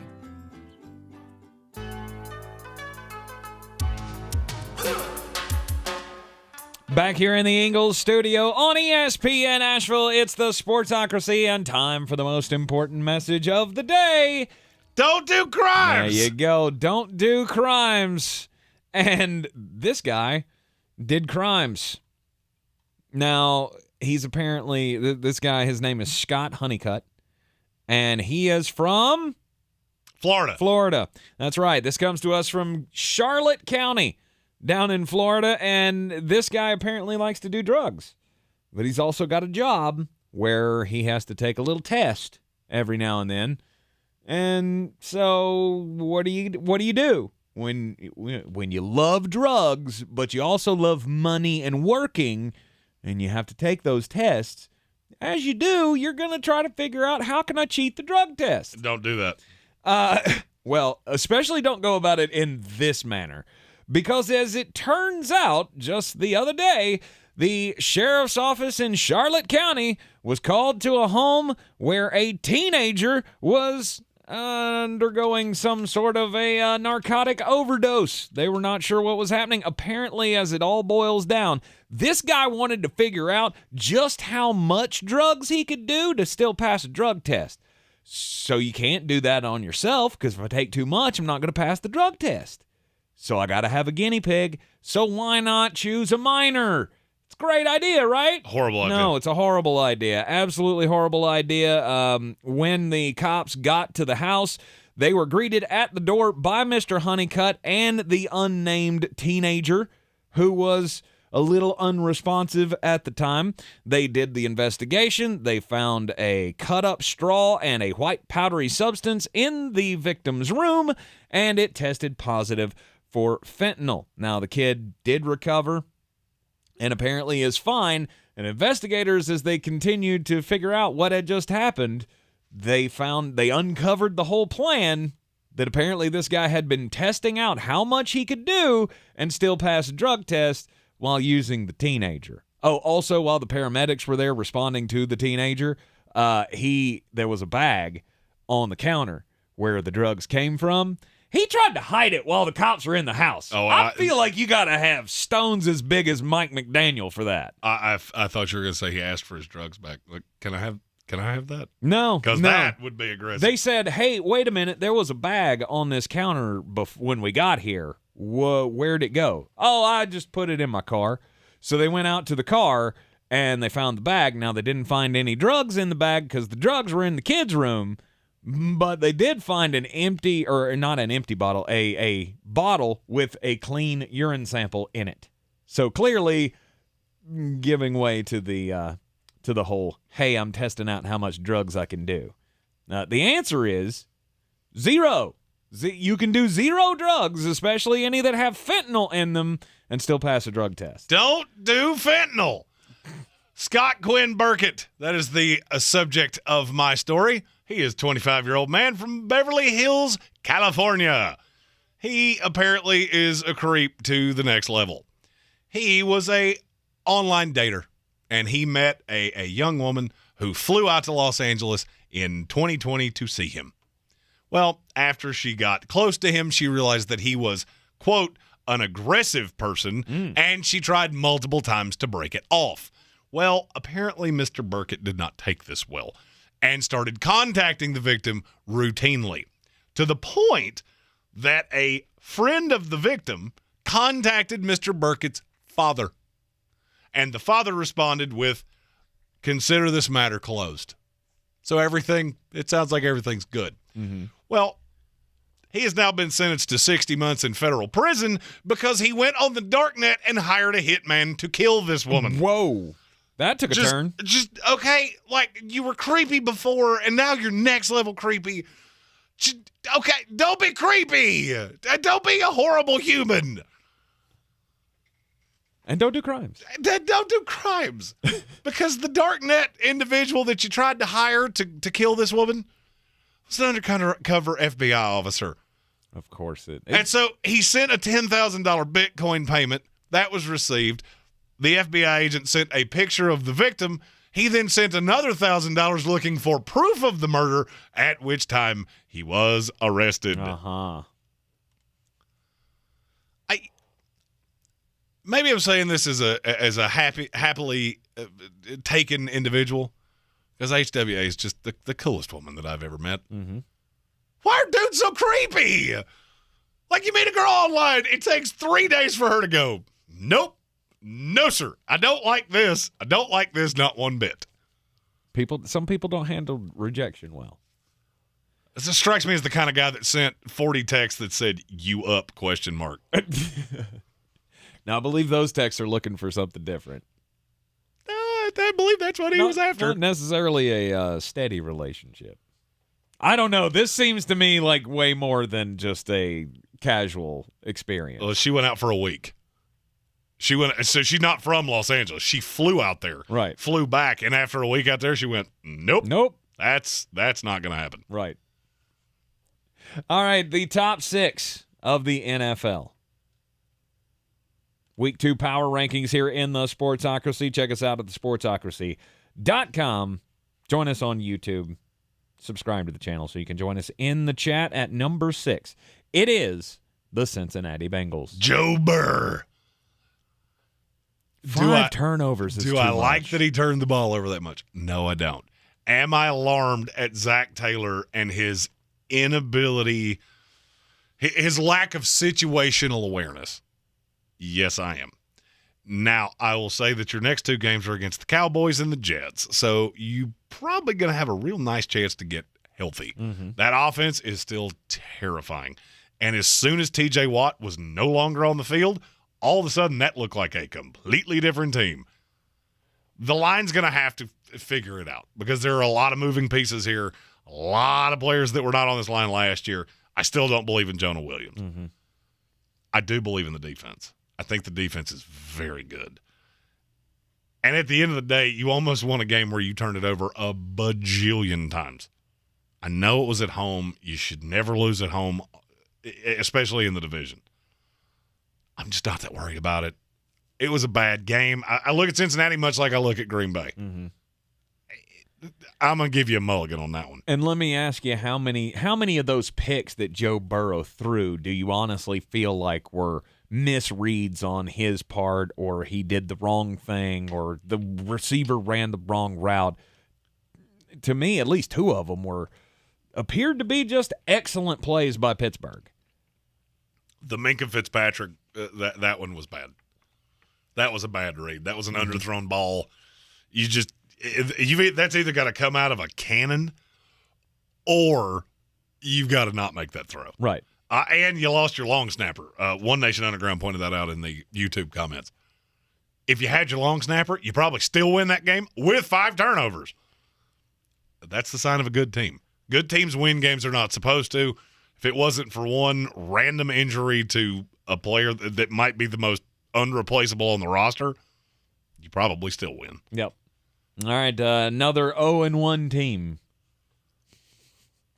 in the top 5, or in the top 10, excuse me. Hey, here's another one. It's the Los Angeles Rams at number 5. A lot of gnashing of teeth. The Buffalo Bills are just that good. I mean, this is what happens when you don't play anybody in the preseason. Don't be shocked when you come out and your offense looks stunted. Yeah, but are you not concerned about the offensive line for the Rams? Long term, maybe a little bit. I mean, I just don't think you're going to see many Von Millers and Greg Rousseau. This is the deepest defensive line I've ever seen. Mm-hmm. So it really put a big problem of yours under a microscope. You play for the rest of the season. You play 3 games that a team could even compare to that? Well, it's definitely not the Falcons or the Cardinals. No. And it's going to get better over time. I like Rob Havenstein. I like Joe Noteboom. The interior, yeah, you're going to have to figure that out. Not having Logan Bruss, that hurts if you believed in him as much as you claimed you did. Mm-hmm. Now, have another game like you had last week against Buffalo, against the Atlanta Falcons, then we'll talk. Oh, yeah. I mean, if the Falcons get home 5 times and have 12 quarterback hurries, then now we're talking about a completely different scenario. Right. I believe that Bills team is just that good. And so I'm not putting a lot of stock in it. Plus, it's a road game. I'll be honest with you. The thing that scares me the most about the Rams, seemingly every game you play at home is a road game. Mm-hmm. At best, it's 50-50. The night you get the rings and hang the banner and the season opener, you can't even be the majority of fans in your own building. That worries me more than anything I saw on the field. Mm-hmm. But it's L.A. What do you expect? That's how you lost football last time. Yeah, it's true. At number 4, the Kansas City Chiefs. This is higher than I had them before. Yeah, but again, I feel like we were maybe worried too much. We were worried too much about the Tyreek Hill being gone. I wasn't worried about Tyreek Hill in the least. I was worried about the defense. The defense made me crazy because Tyrann Mathieu was a lot of the glue that held that team together. It did not seem to be much of a problem on Sunday. A great sign will be if you can, at home, beat the Chargers on a short week. This week will tell me more than last week did, and I was very impressed by last week. Mm-hmm. Well, it's hard not to be when you see Patrick Mahomes out there continuing to do the things that made him great. When you have an offensive line that plays as well as theirs did, and look, I don't love the pass rush for the Cardinals, and I really don't love the secondary. That offensive line was mauling them. Pat Mahomes is still the best thrower of the football in the NFL. You put him in a clean pocket, there are very few teams that can beat them. The Tyreek Hill thing never worried me.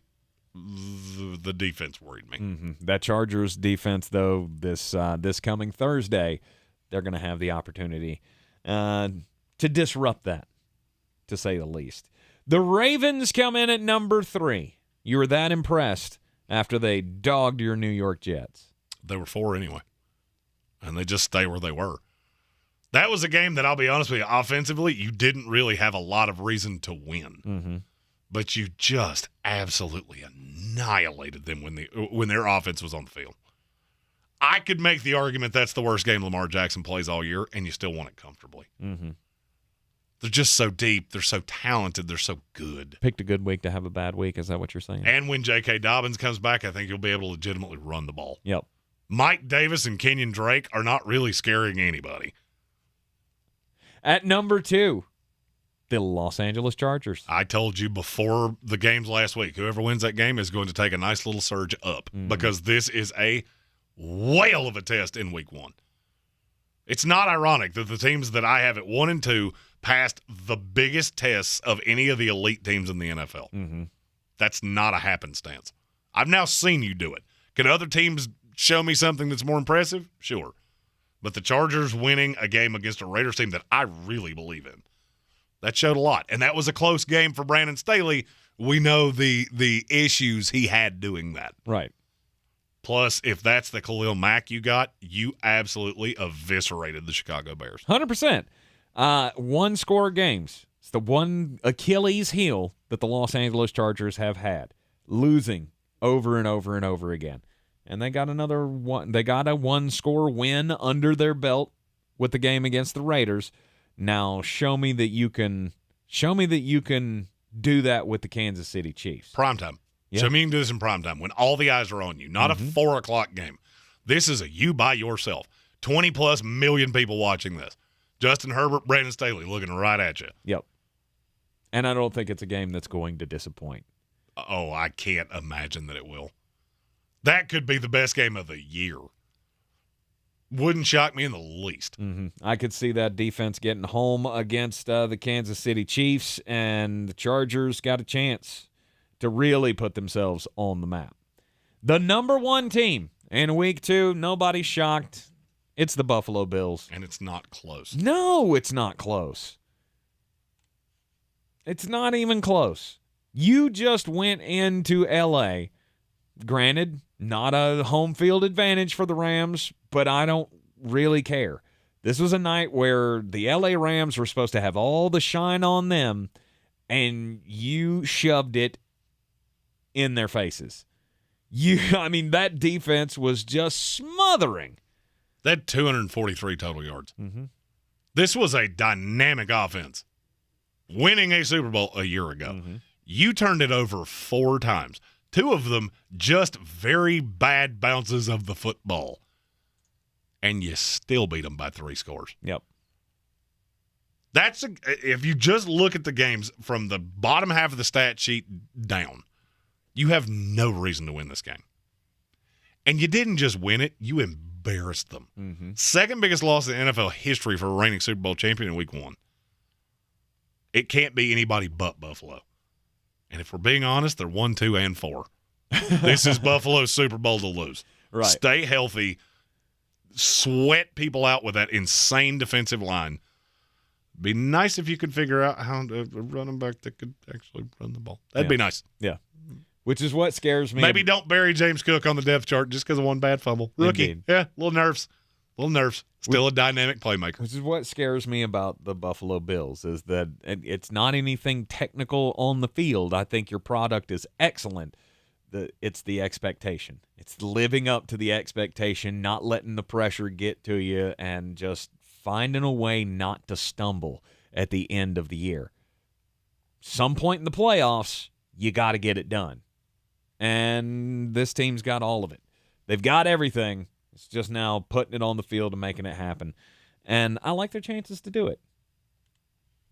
You're in the Sportsocracy here on ESPN Asheville, 92.9 FM, 880 AM, and 1400. We're going to take a quick break. When we come back, Jeremy's going to be mad.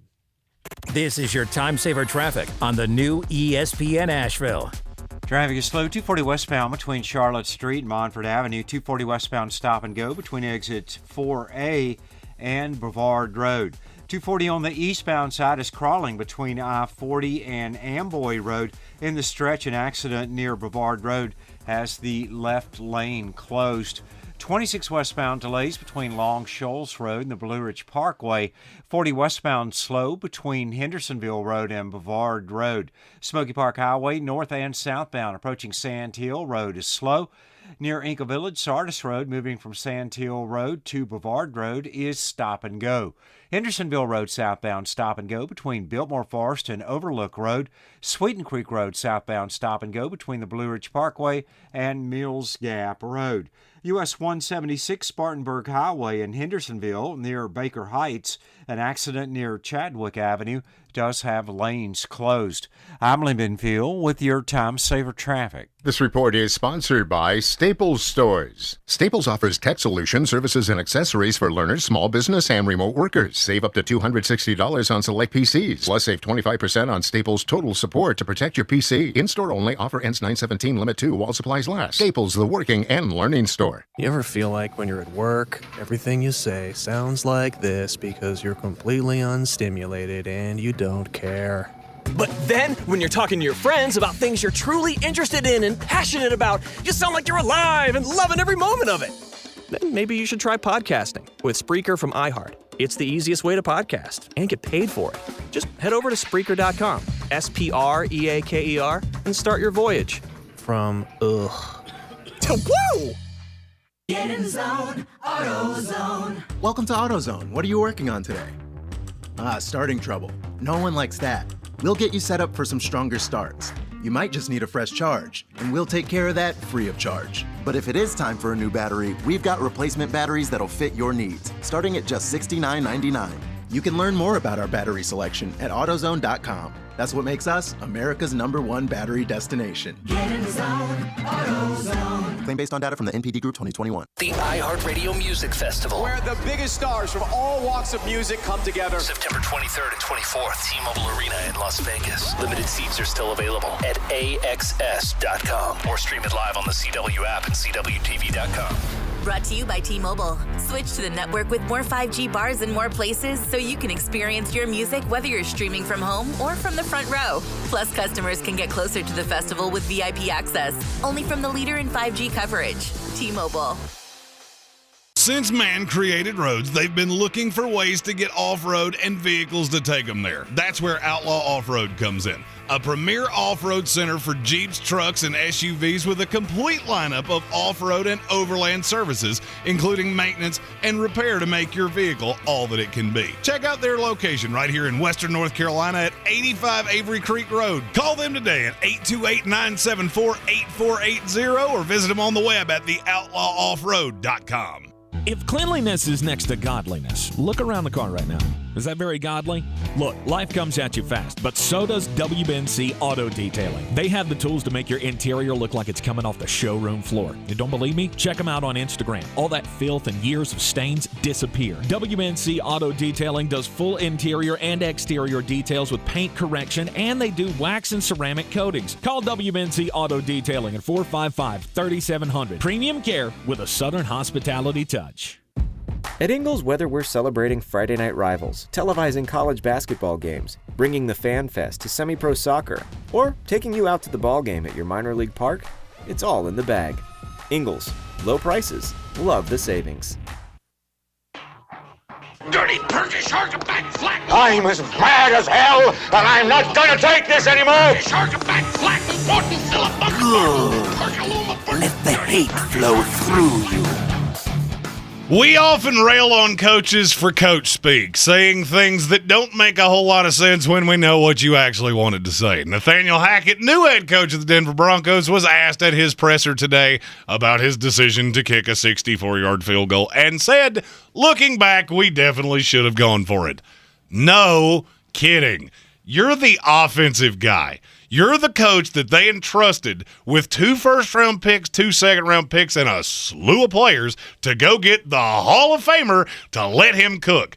Your first opportunity to do that thing that he does supposedly better than anybody not named Matthew Stafford since he's been in the league, you ran 10 plays.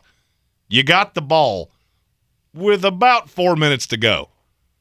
You ran 10 plays. You went 32 yards. You averaged 3 yards a play in the 2-minute drill as a supposed offensive genius. And then your only retort is, yeah, maybe we should have gone for it. No kidding. Every person with an IQ above salad dressing in the Northern Hemisphere knows that.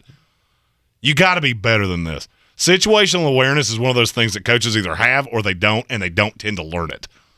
Could this have been a bad night? Absolutely. But this was your first chance on a national stage to show that you were the right guy to entrust this franchise to with all the draft capital and all the chips to the table that the Denver Broncos went in with. And you absolutely piddled in your pants. I'm mad. And you'd have thought he'd have learned something from, coaching under Matt LaFleur. One would think. I mean, remember the playoff game? Remember the playoff game where they decided to take the ball out of Aaron Rodgers' hands and put it in the hands of the kicker? And that's one of those things that I think has been undersold today. Mm-hmm. Because he, I'm sure, had at least a say in that decision. And a slew of other decisions that happened over his time that did not make a whole lot of sense. Look, when I'm looking for an offensive coach, I want way more Brian Daboll, Mike McDaniel.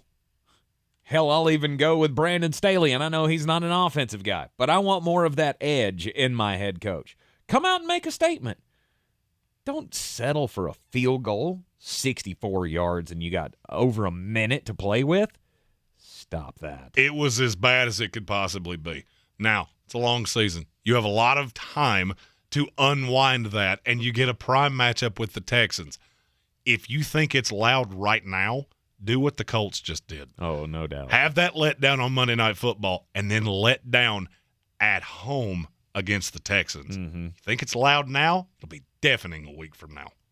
The Sportsocracy will be with you tomorrow afternoon, just not on the radio. You will have Braves baseball on ESPN Asheville, but on the YouTube stream, Jeremy and I will be with you. We're going to do Mock Draft Wednesday, because why not? I mean, we've had a couple of weeks of college football, and it'll be a good reminder of guys that you need to be looking forward to watching throughout the college football season. There are several prospects that were not in my off-season mock, the first one I did of the year. I've seen a few games. There are a couple guys that definitely need to be talked about. One, Anthony Richardson, that certainly doesn't.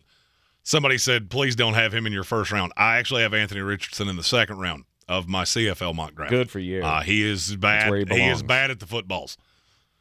So he will not be hearing his name tomorrow. But it'll be a lot of fun. Just something. We're preempted 3 weeks in a row for Braves baseball on Wednesdays. And, well, we don't have anything better to do on a Wednesday. It is the Sportsocracy on ESPN Asheville. Check us out at thesportsocracy.com. Click on that live video link. You will get an alert tomorrow afternoon when we go live at 3 o'clock. Again, no radio show, but we will be with you for the mock draft tomorrow. Everybody have a great evening, and we will see you then. And Brian Haynes and I live at 10 a.m. on the YouTube channel for the Uncensored Weekly Show. This is your Exergen Temporal Scanner weather forecast on ESPN Asheville. Boy, how about this low humidity? Another very comfortable night tonight. A little taste of fall here. September cold front has moved on through and has pushed well to our east, and we're in the 40s with elevation tonight, around 50 in the valley. Sunshine Wednesday, high 70s, 7 degrees, and some low 80s with sunshine Thursday and Friday. We're going to stay in the 50s for nighttime low temps right through the weekend and early next week, and running a little below average. I'm meteorologist Scott Larimore. That's the latest Weather Channel forecast. This is your time saver traffic on the new ESPN Asheville. Traffic slowing 240 westbound between Charlotte Street and Montford Avenue. 240 westbound again slow between Haywood Road and Amboy Road. 240 eastbound is crawling between I-40 to approaching Amboy Road. 26 eastbound is stop and go between I-40 and the French Broad River. 26 westbound slowing between Long Shoals Road and the Blue Ridge Parkway. 40 westbound slow between Hendersonville Road and Bavard Road. Smoky Park Highway southbound approaching Sand Hill Road. Delays near Inca Village, Sardis Road, moving from Sand Hill Road to Bavard Road. Traffic is stop and go. Sweeten Creek Road southbound, very busy approaching the Blue Ridge Parkway, continuing to Mills Gap Road. Hendersonville Road southbound slow between Biltmore Forest and Overlook Road. Again, Hendersonville Road southbound slow between Rockwell Drive and I-26. I'm Lynn Benfield with your Time Saver Traffic.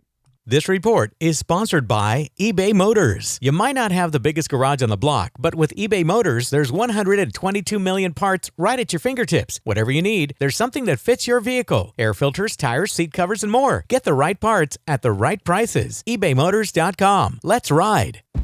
At Ingles, whether we're celebrating Friday night rivals, televising college basketball games, bringing the Fan Fest to semi-pro soccer, or taking you out to the ball game at your minor league park, it's all in the bag. Ingles, low prices, love the savings.